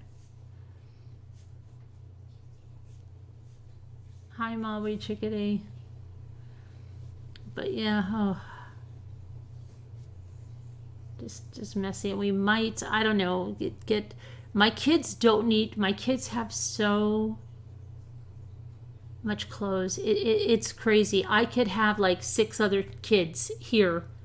And I mean, even that fit them. It's not that it's out, stuff that fits them, stuff they haven't even worn yet. I just found more new shirts, more.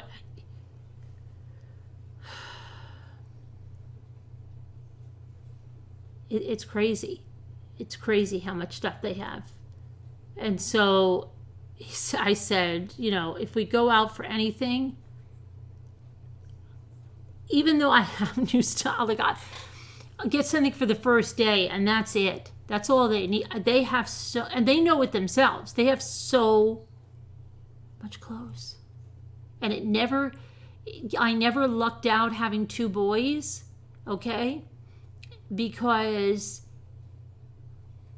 they don't wear each other. Like, Luke has to have whatever Ethan's getting. So we end up buying the stuff for him anyway. He claims, like if we try to give him something, it's very rare that there is anything that's passed down because they don't like the same kind of pants. They don't, they got into things where they used to like to have the same thing. They normally have the same thing of everything. So you could open a men's shop. That's what my sister-in-law told me. She had 2 boys, and I'll never forget because my sister, she realized she needed like a navy blue blazer for her son. And my sister-in-law's like, oh my gosh, you should have told me. I have navy blue blazers in every size from like 2T up to size 20. She's like, I have them all.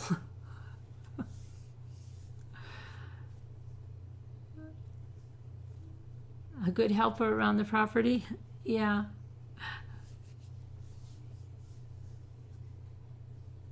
But so I might go just to get a couple of things. I don't know. Tomorrow we'll see.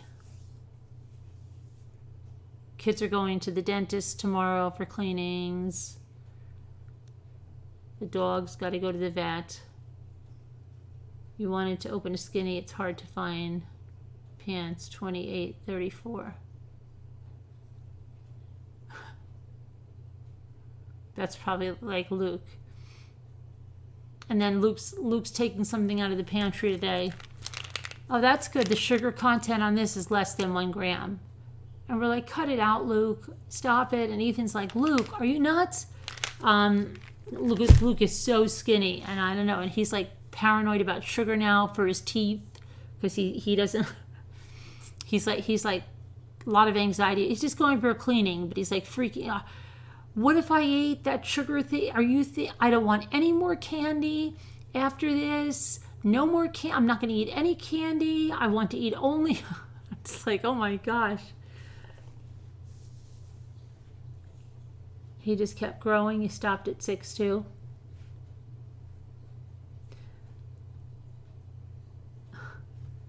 Yeah, oh.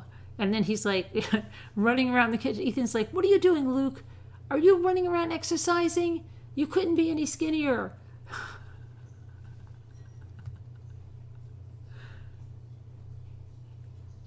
He's 17. Well, I have a son like that, Sharon. You know what he said to me the other day? He goes to me, you know anybody, Jimmy, know anybody with the powerlifting where I can get some steroids? I said, are you out of your mind? I said, are you out of your mind? You're not going to take them. And he doesn't know anybody. That's not even allowed over there. They test for that. And I said, what the heck would you need that for? You'd have roid rage. He goes, and then I said to him, and then it does weird things. You have heart disease. And I said, he goes, Arnold Schwarzenegger, nothing happened to him. I said, yeah, it did. Something happened to his heart. And then he's like, really? And I'm like, yeah. Now, I said, what would you need that for? He's like, because I can't gain weight. But he's muscular. He works out. Like, he has a six-pack. And he's got muscular arms. He doesn't like a little, skinny weakling. But he's like, so I said, well, why don't you try one of those weight gain powders? And he's like, because Mom, I don't just want to gain weight. And I'm like, you've got to be kidding me. So I don't know where the heck he got that idea, but that's gonna go fast. Tell him eat a sandwich. Your brother was the shortest in his class. After summer break, it was his uniform pants. Yeah, Evie, a lot of boys do that, right? I think my father was that way too, or my father or my brother, one of my older brothers.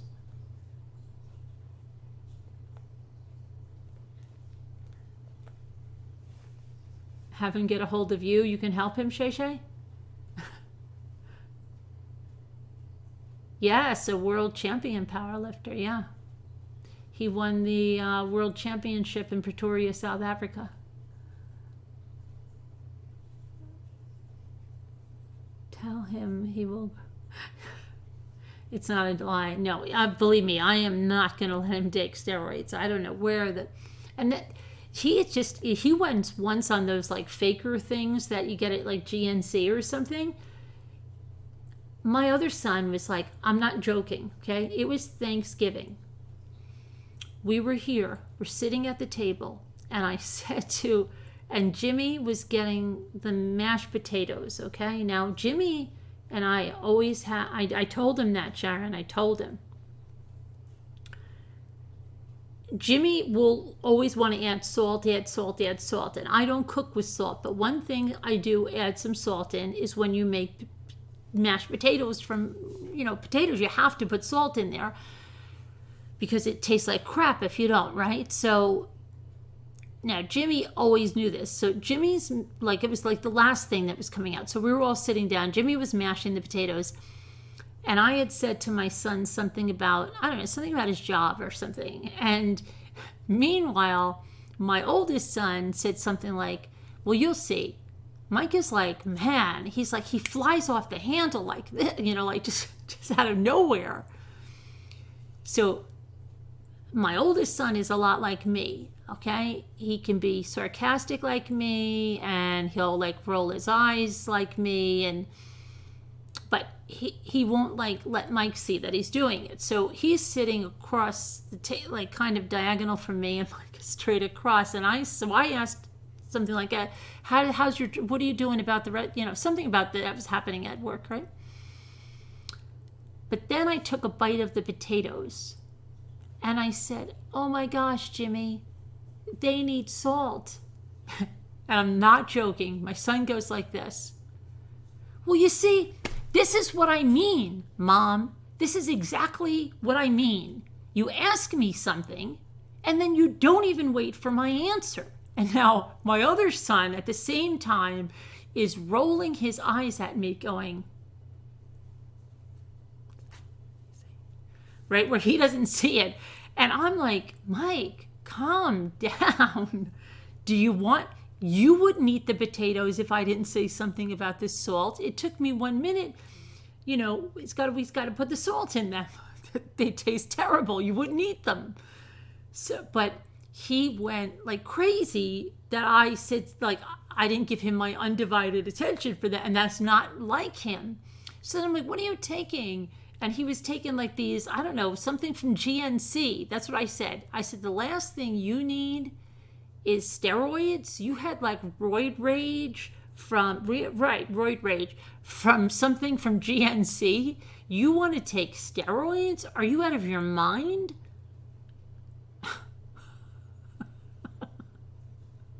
And my daughter's looking like, and the other two little ones are like oblivious. They don't even know what the heck is going on. Luke probably would, because Luke is a lot like my oldest son. He gets the sarcasm.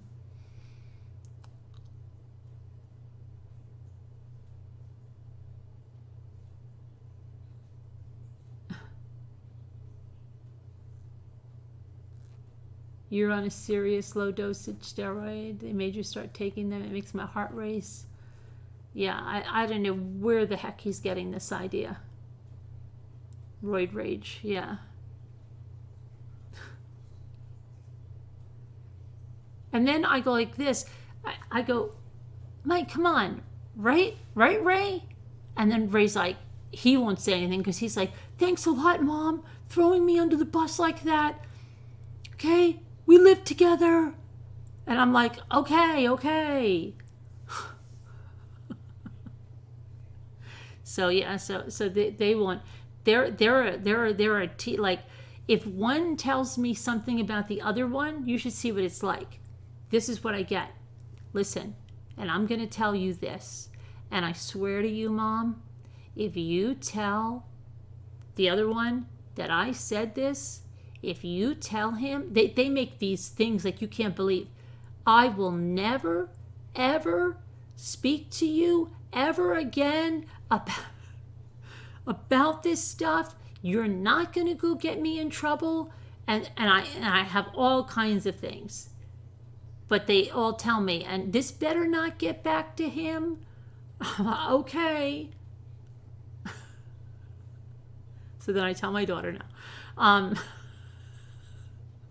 And I do the same thing to her. You better not tell your brother what I just told you. Okay. How old are they? Michael is 25 and Ray's 30. 26 and 30.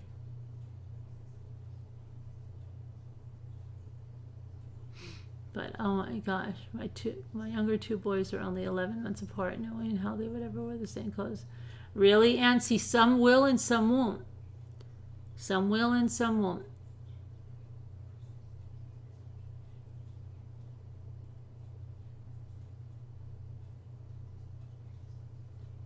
I could go on mashed potatoes now and it's only 8:30 a.m. And I still bring them up and go, remember the time you bit my head off about the salt in the potatoes because I wasn't listening about... Ours knows not to tell me anything. She doesn't want Dad to know. Yeah, they only care about each other. Because then what happens is, because this has happened, right? Let's say Ray will tell me Michael's going out with a 49-year-old woman, which he's not anymore, but let's just say that was the case, right? Then if I say to Michael, what are you doing going out with a 49-year-old woman? And then he goes, where did you hear that from? Ray? You heard it from him?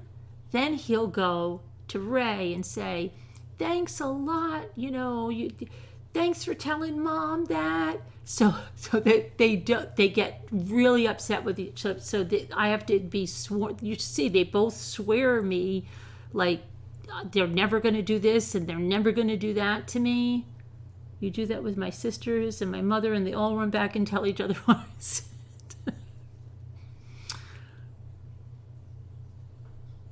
If I tell my daughter, then I've got to do the same thing to her.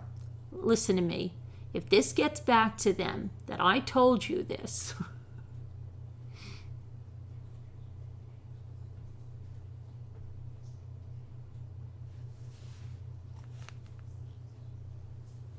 then you forget which kid told you what. Or it just comes out one time. Or it just comes out, right? You're like, well, what are you so nervous about? Where are you in the rush to? You going to see the 49-year-old? Where'd you hear that from? Nobody. I just guessed it.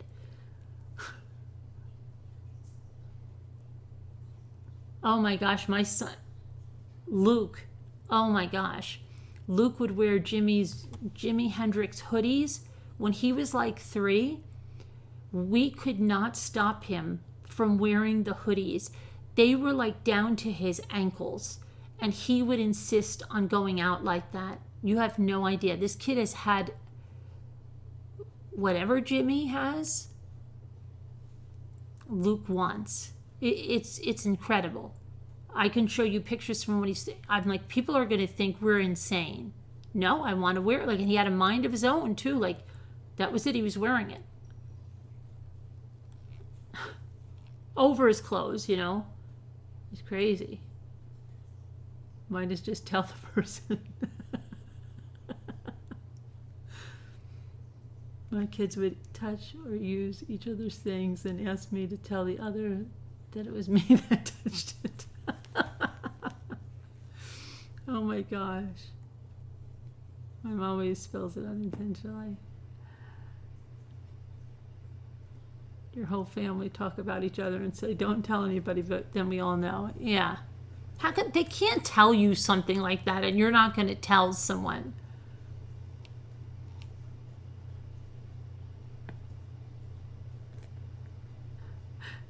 Yeah, Luke is a sharp one.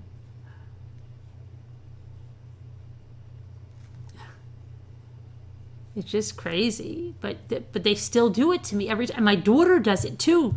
She does it too. If I tell you something, this better not get back. That did. It's like, it's so stupid.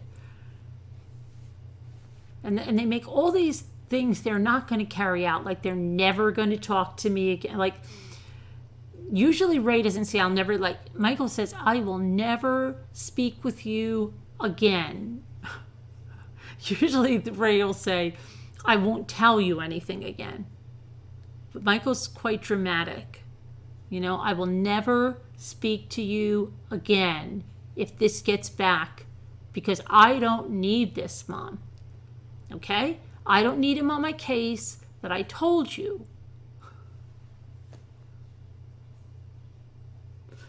Michael is really, he's very funny, and when he gets really excited, he gets this he gets this very thick Italian accent, and he puts together strings of things like Michael Corleone, and I'm like, where is this coming from? And like, he'll be like, you will be dead to me. You will be dead to me. He's nuts. He's nuts. And I'm laughing. And he's like, Mom, stop laughing. You know? You will be dead to me. I'm like, okay, I'll be dead to you. It's like, oh my gosh, he gets crazy.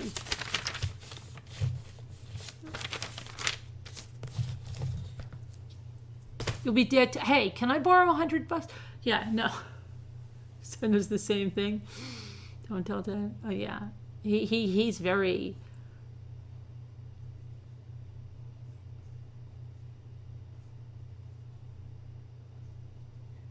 the first person I'm going to tell.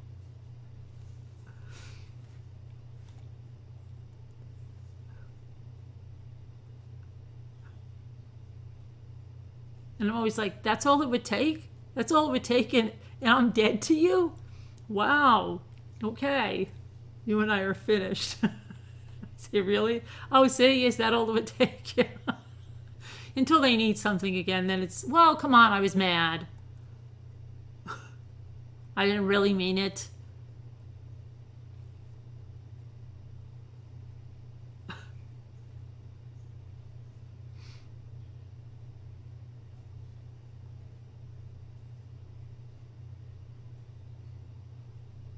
I'll never talk. I won't answer your calls. My daughter does that. And then my daughter does this one. Okay, let's say whoever the boyfriend was, okay? I swear to you, she told me something and it was so ridiculous. And she goes, listen to me. If I tell you something, and if you dare, are you listening to me, Mom? If you dare call him and say anything, do you hear me? If you do that, I swear to you, I'm cutting you off. We're not going to talk anymore ever, okay? And I mean ever. My daughter will do that, right? She will go crazy with that, and it'll be something so stupid, like, and I'm like, why would I contact him? I don't know. I'm just saying. All I'm saying, if I find out you did, and I mean a Facebook message too, Mom, if I find out, we're over. I'm just like, okay, great. My sister's dad is Italian, his mother is Sicilian, but when she was little, he'd come off as Italian. His grandpa would tell him Indian. So. Oh, yeah, people have told us that. You know, way before this whole thing, when I wanted to do that podcast thing, my friend Heather, the one I told you I got confused with the one that killed her husband, she kept saying, Carolyn, because I used to tell him in the morning, like, we're removing a washing machine, and Jimmy said, let me have it. And I said, no, it's going to crush and it's going to kill you. Because he said, no, I can get it. And I really thought it was going to crush and kill him. And he said, no, just drop it back. I will get. So then I said, it wasn't so much that I didn't want to drop it back so much that I didn't, like, okay, you say you're going to get it, you're going to get it. And I said, I just kept thinking, what if I drop it back and it kills him? And then I'll be on the next 48 hours mystery and somebody will think that I deliberately threw the washing machine at him to kill him. So she would laugh and she would say, you know what you guys need to do? You guys need to tape your projects. You need to go around with a video camera all the time and videotape all this stuff. She's like, Carolyn, oh my gosh, people would watch that. And I was like, hey, you got to be kidding. I just want to have a podcast about something else. But she used to say that to me all the time. She's like, just tape your everyday lives. It's like a reality show. Oh my gosh. On which one did you say that? Which creepy kid? Which creepy kid, Liz? Paris Lee Bennett? I'll check it out. I haven't. Paris Lee Bennett? I'll check it out.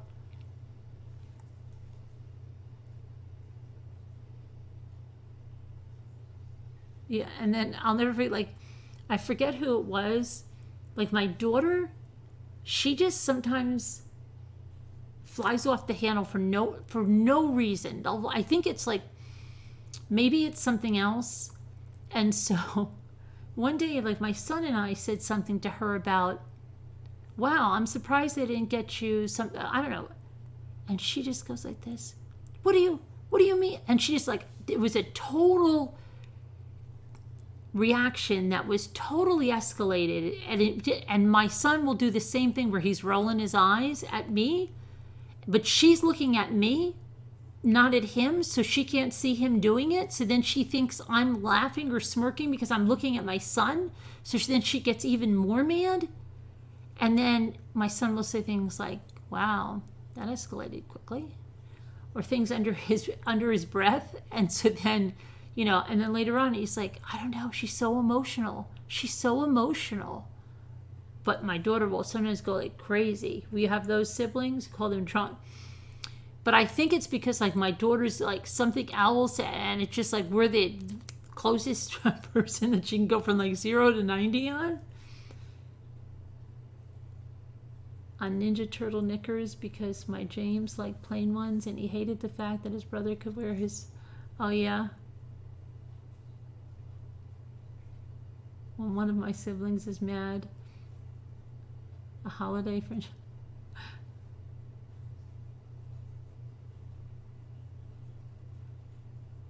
Yeah, I know, right, Nicole? Yeah. You're familiar with that? Do you get your always take his side? Yeah, oh, I get with the two older boys, the oldest one is always saying to everyone that he's the favorite child. He's the golden boy. And so he'll say, like, say Michael, he'll, oh, Michael just wants, he thinks he's going to be the golden boy. So he's going to be the golden boy, right? Is that what he's going to be? I'm the golden boy. Come on, I'm the favorite child. I know it, Mom. I know it, okay? He says that all the time. And then if I tell it to my daughter gets so pissed. He says he's the favorite child. He says that he's the favorite child. It's not true. It's not true. You're the crazy daughter that flies off the handle. Family is annoying. My daughter, being the only girl, is the boss of her brother, including the two older ones. They don't argue back with her. Oh, yeah? Well, he's not. He's not. Who is your favorite, Mom? No.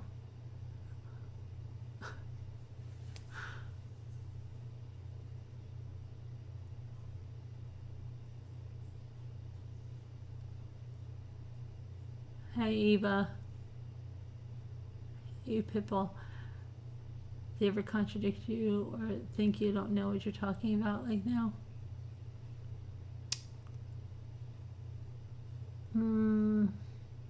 My daughter, but my daughter usually wants me to tell the stories. Like she'll be like, tell the story about, like this is another one, okay? Out of the blue, she'll have someone call me, hey, Mom, I've got Brian here. Tell him the story about the time that lady did something to you. So I guess she thinks I'm funny and I tell a good story. So at least I have that. But she just has random people there. The other day she called me with like a coworker that she was out with. Hey, Mom, I have my coworker here. Listen, I'm just going to put you on the line. Tell her the story about whatever it is. You know how awkward that is? I was in the Dollar Tree once, and she puts this guy on the phone with me. And I'm just like, what does she want me to tell you? Yeah, it's crazy, but she does that. She does that. Out of nowhere.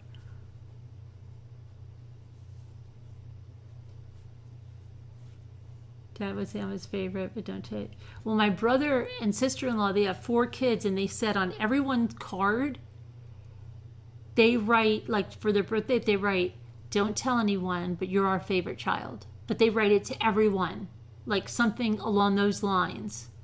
You've always been our favorite child. You know that. Shh. You know, something like that. To everyone, all 4 of them. You saw online that the film company are looking for an actor to be an Uber driver. Well,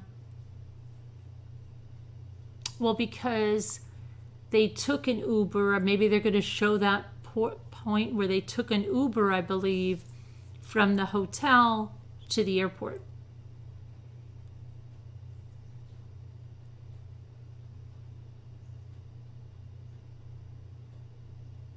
You always wondered if your mom and grandmother's.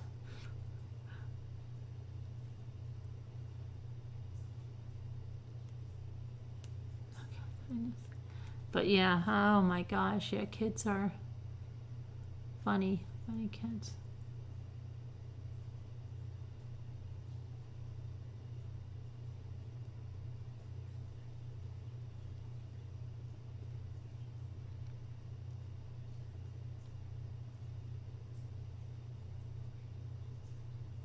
My stepbrother was the only boy for years. He had 4 sisters. We were 12 before he got a little brother. Things my kids have said and done. Yeah, I know, right?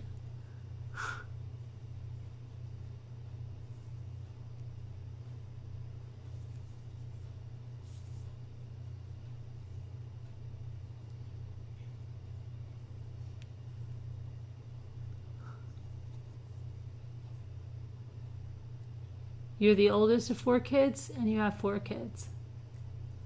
I'm the youngest of 5, and I have 5.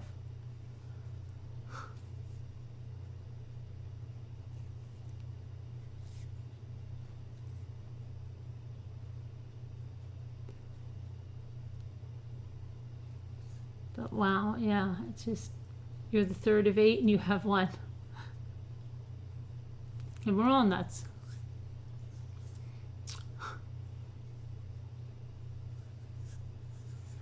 Well, that's what I say to my daughter when she has a boy. I'm like, what is it that you don't want them to meet us so soon? What do you think? You're embarrassed of us? So I say to her, I go like, are you embarrassed of us? And she's like, no, it's not that. It's not that. Because she goes, if this is still going on, we'll probably be there for Thanksgiving. That'll be fun, Mom. My daughter's already laying the groundwork. That's going to be real thrilling.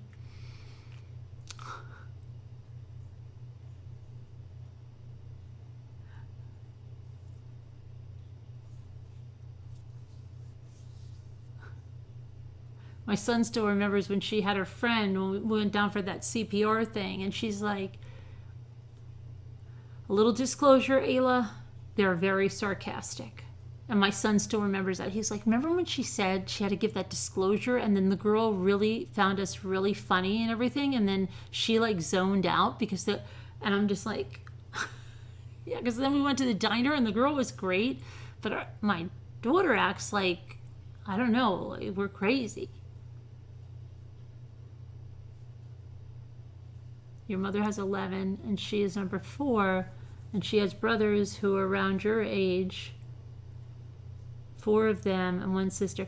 Yeah, absolutely. She has brothers, right? Well, that's like me. Okay, because I'm the same age as some of my brother's kids, my oldest brother's kids.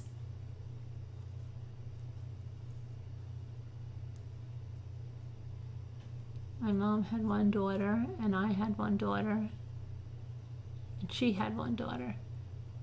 Hey, Shay Shay, yeah. Yeah, she is.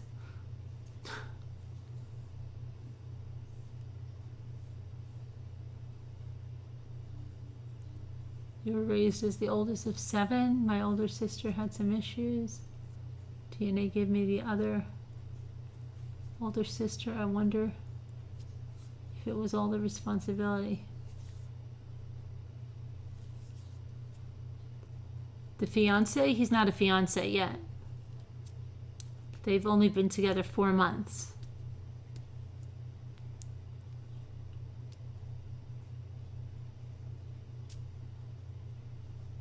You're the oldest of 5 and you hate being the oldest. Your daughter was dating a guy in his 30s when she was 20, and after 2 years they moved in together. I let him have it. It was really blunt because she could do better. A year later she dumped him. You have 4 brothers and 2 sons, so I have all the boy tricks down. Your sister is like a party in a box and describes me as a wet sock. Everyone says to her, what are you talking about? Your sister's so funny. Yeah.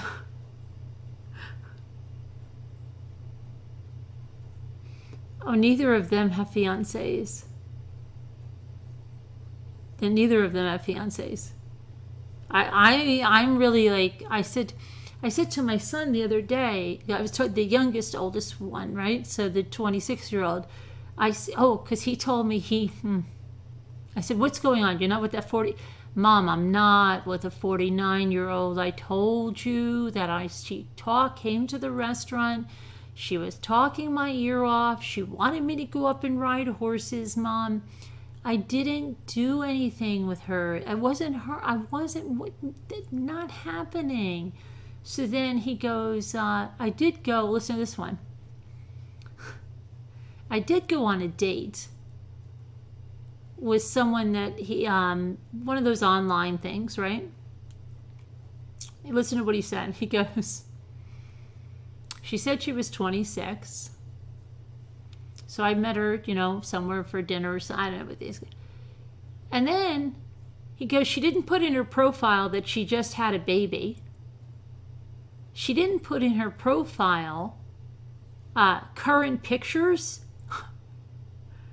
And he goes, Mom, I don't know if you know. Like, I don't know if you know, but like when a woman just has a baby, they have like some weight sometimes and like stuff they've got to like tone up and lose, right?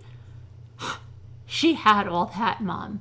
She had all that going on, and she didn't write anything about it. The profile wasn't truthful. The pictures were before the baby, and I'm not looking for anybody with a baby. Okay? No. So, yeah, that was that. And I go, oh, okay. So then I said, well, what about, and he's like, I don't know what it is, Mom.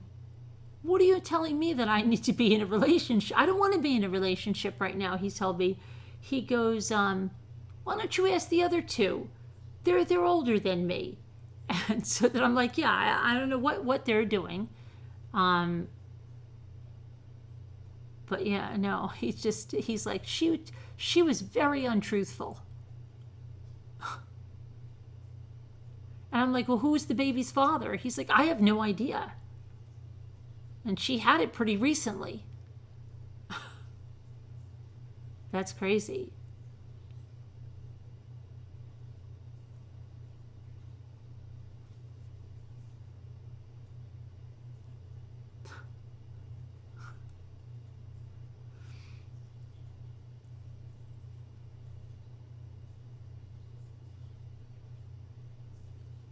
You were the last baby. You have a nephew, 6 months. Oh yeah, see? Yeah, I have that too, Maui Chickadee. All of my brother's oldest 3 kids are all very close to me, and then my other brother's son. He's 26. Yeah.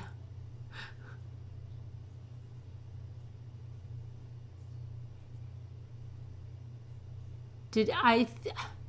He's a he's always been a polite kid. Like, he will always help older people, or when kids were in school and nobody sat with them or people made fun of them, he would always go over because he was popular.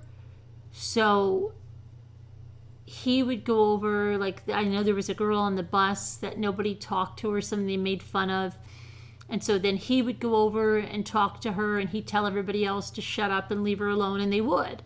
And then it was like someone in school, like in a science lab or something, like, so he would intentionally go over and be that person's lab partner, because, and then as soon as he did that, then they did, because he was popular in school. So he always is a kind person where he doesn't, so yeah, he probably stayed the entire time, and then just said, he's not a mean spirited kid like that, but it wasn't for him. He said something like, it's not for me.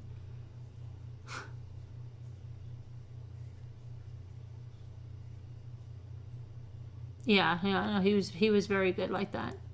He always stood up for kids that he saw being, bullied or teased or whatever.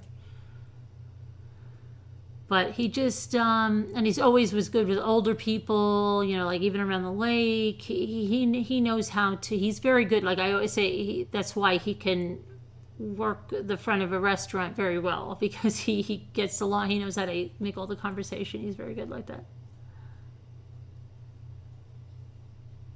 Your daughter is 2 years older than your youngest sister, yeah.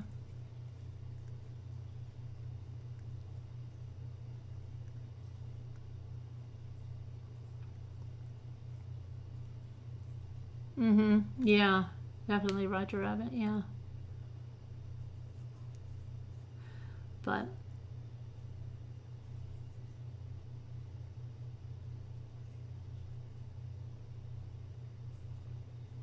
she should, I mean, at least put that she has a baby and put some current pictures, because I don't know who they're fooling, but guys do it too, right? Oh, that picture was from 20 years ago, but I still look the same. No, you don't. Right? No, you don't.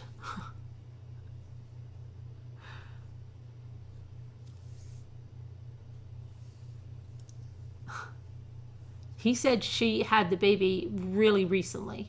The baby was really young. And she just decided to say that. Oh, by the way, some guy did that to my daughter on a date. Oh, yeah, Linda? So she sat down because my daughter's one that gets up and walks out. She got out and walked out when the guy said that he didn't think voting was very important. And she was like, "You don't take your civic duty seriously? Are you kidding me now? So you don't care whether you vote or not?" No. My daughter got up and walked out. Another guy said he didn't really care for the beach and he didn't really want to have children. So my daughter bolted on that one too. And then some guy came to the date and then just managed to tell my daughter that, well, he has a 1-year-old and he's almost divorced from his wife. My daughter was gone. She doesn't even, she's, "I'm sorry, I've got to go."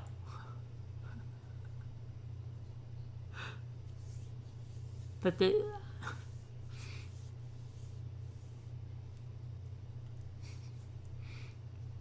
almost divorced, yeah. She's like, "Wait, I didn't even know you had a kid. You're married, getting a divorce. What's going on?" No, sorry.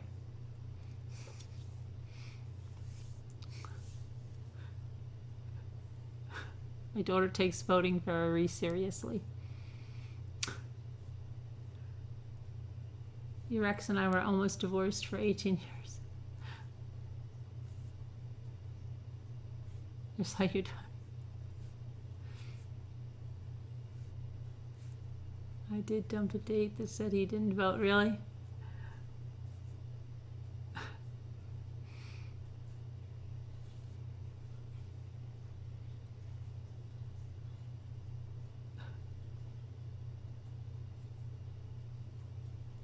She's like, "That's a deal breaker." Okay.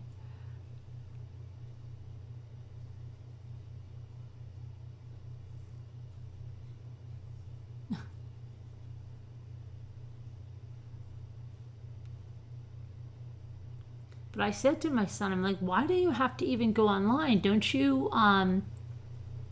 meet people coming in there and stuff?" And he's like, "Oh, it's ridiculous. That's what you've got to do. It's not like New York City." And then meanwhile, my daughter says the exact opposite. Like, she's like, "You don't know what it's like to date in New York City. Okay, you don't even know. You don't. It's a totally different." That is another thing my daughter says to me. No matter what it is, it doesn't matter if we did the same thing. I could never know. And my daughter and I are not too far apart, okay? Her and I are closer in age than I am to 2 of my brothers, okay? So I could literally be her sister. And she treats me like, like I don't even have the realm to understand any. No. Mm-mm. You could never possibly understand what this is like. Okay?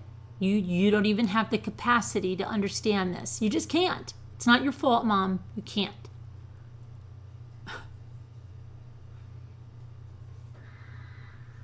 Who was the lady that married her first spouse again after she got divorced from her second spouse? That's Margie. She's here. Well, she didn't marry. They're married. When is your wedding coming up? She was here. I don't know if she's still here. No, it's that I don't even know. She says to me I was sheltered. I was a sheltered child. Like, I'm like, okay, and where were you? Soon, there's Margie. Yeah, she just loves to do that.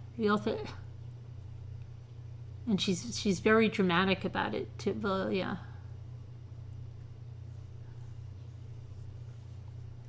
You could never, you don't even know what it's like. End of September.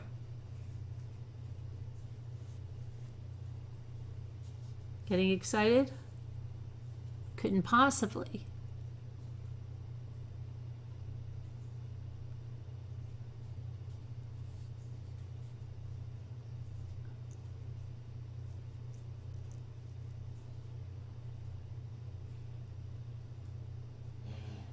See? Listen to the dog. That wasn't it. Zozo, where are you?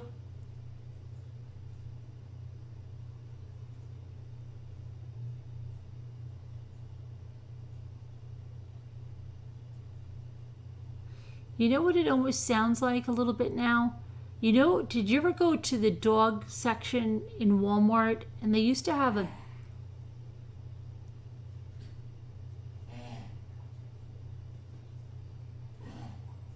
That's sounding a little different. See, I don't know if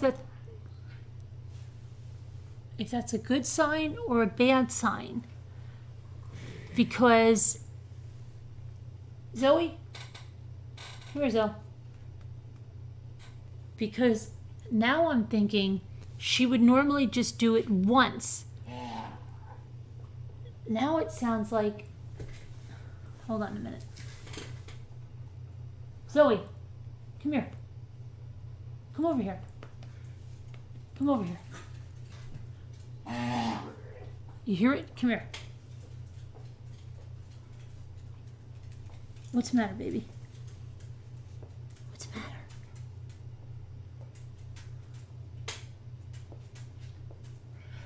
She's gonna go again. Nothing's coming up though. There's nothing coming up. Nothing.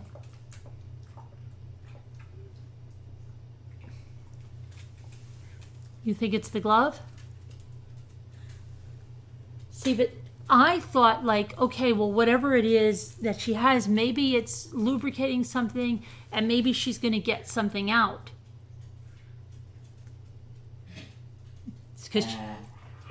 Because she doesn't know, this is the first day she's done it multiple times. Before it was one time.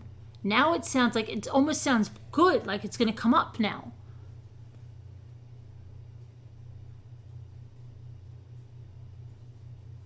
Now she's drinking water.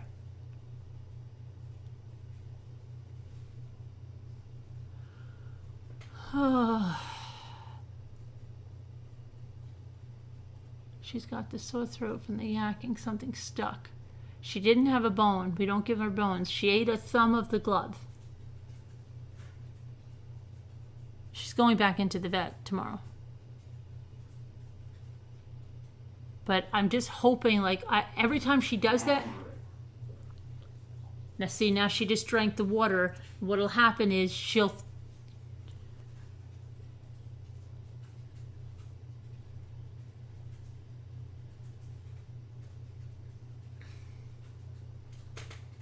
Yeah, she's been pulling.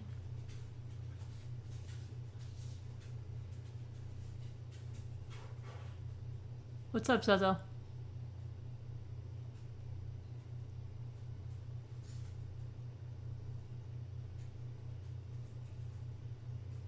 Zoe?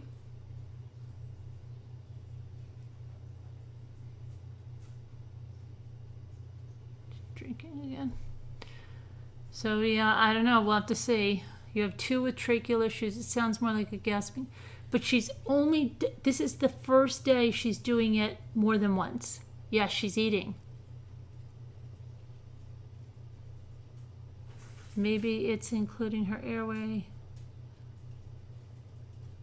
Eating more over the trachea and less the esophagus.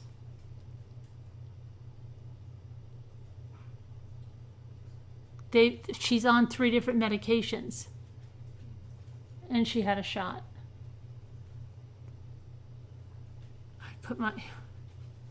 Yeah, I wish.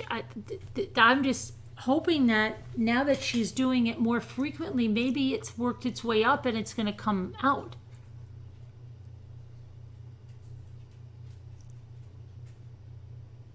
Zoe?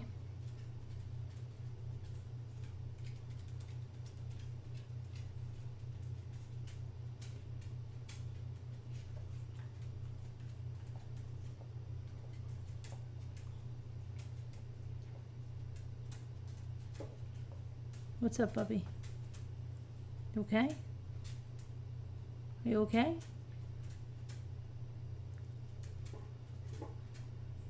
You want to go out? You want to go out? You want to go out?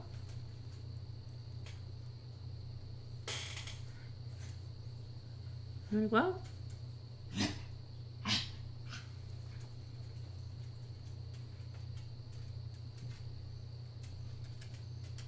No. No.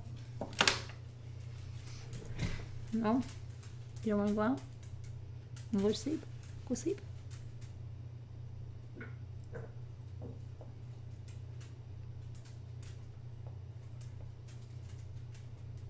And she doesn't snore. She doesn't have a hard time breathing. If she has something stuck in her nose, they checked her nose. The crickets, I didn't even hear them. They look, Shay, down her throat, holding her upside down.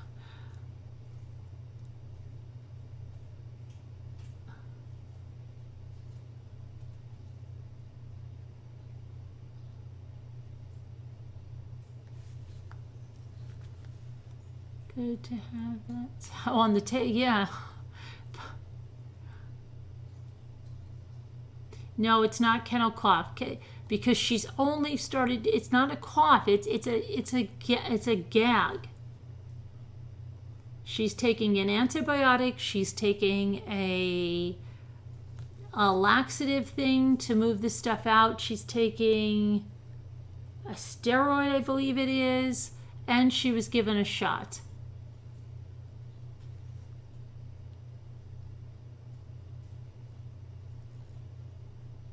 Yeah, I'm sure they're going to probably give her an x-ray tomorrow. Just check it out.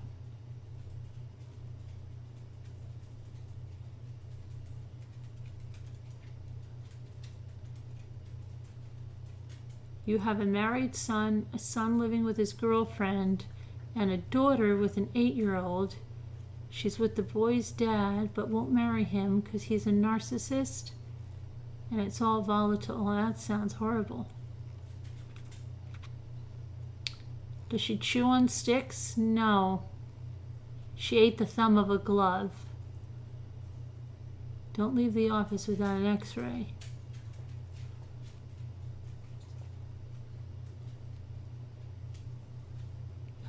Throw her on the couch. Yeah, I wish it was that easy.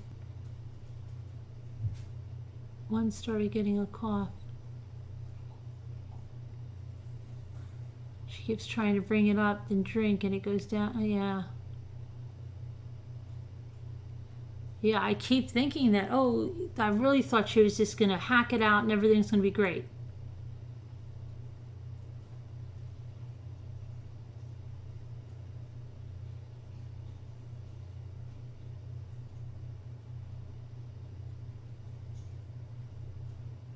About a week ago.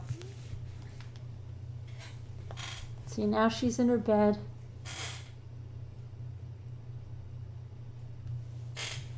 She's laying down.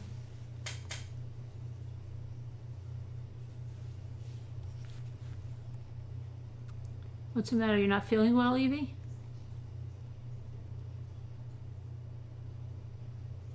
Oh, hope you feel better, Evie. No, they don't think so. It doesn't sound. Have you looked at her stool? I think Jimmy has, because Jimmy found a rock. She vomited a little rock and a little bit of hair. Well, yeah, we're both getting concerned now. That's why we're going to bring her in and try to get her in right away in the morning before he goes on farm calls. Because if he goes on farm calls, he does farm calls all day, and then you don't get to see him until 7 o'clock at night.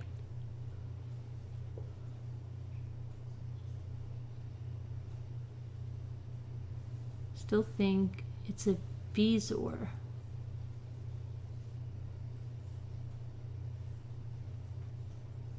Yeah, I don't know. I always hope it's okay.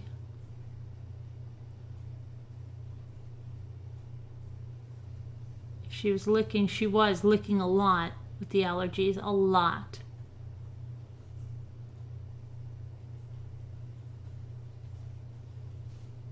What is it, Beezer again? Yeah, what is it, Beezer again? You said I would hold her upside down and tap her back. Hi, Donna Garside. First, I'm here, Donna. A large hairball. Maybe that can't pass. Do we have any foxtails? I heard somebody say about a foxtail. I imagine so. A collection of stuff in her tummy, fur, food, whatever. Sounds like your cat trying to bring up a fur ball, but how long does it take, Pitbull? It's a very tight hairball.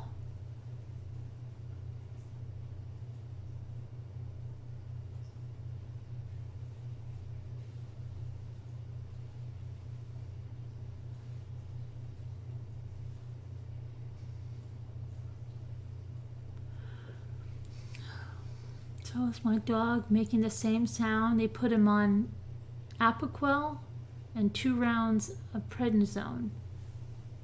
What was it though, Shay Shay? Usually only a couple of days. That happened by a cat when she swallowed yarn. Allergies, okay.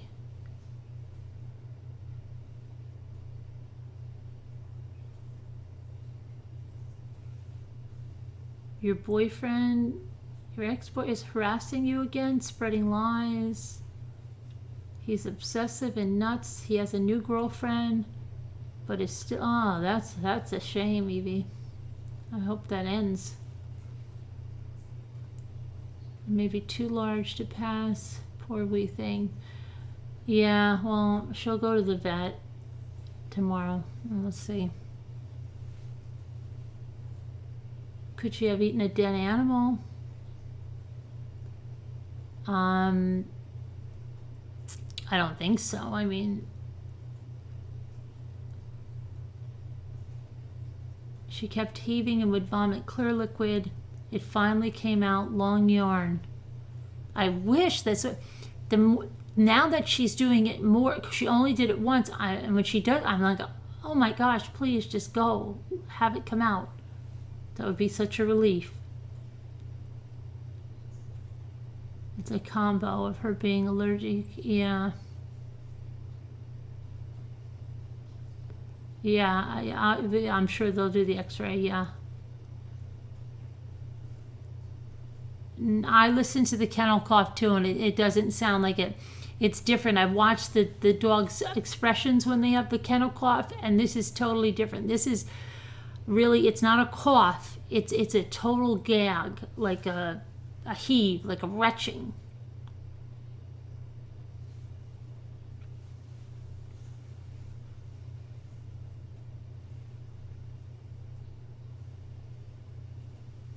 Oh, you got to deal with it too, Diana? Oh.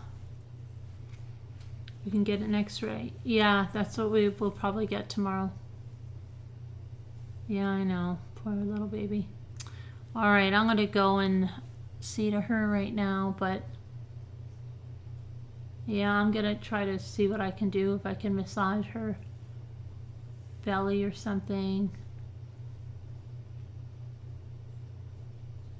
I'm afraid, Mommy, December, I'm old, 40, not married. Oh, you're not old. You're fine. It's just a number. All right. Yeah, she was licking, but thank you for our mods. I'll let you know what happens, and yeah, we could take all the prayers and good thoughts, and as always, prayers and for everybody here, and for Avery, and for Angel Colley's mother, and everyone, and Diana's niece, everyone that's going through something. All right, I will talk to you guys tomorrow. Thanks.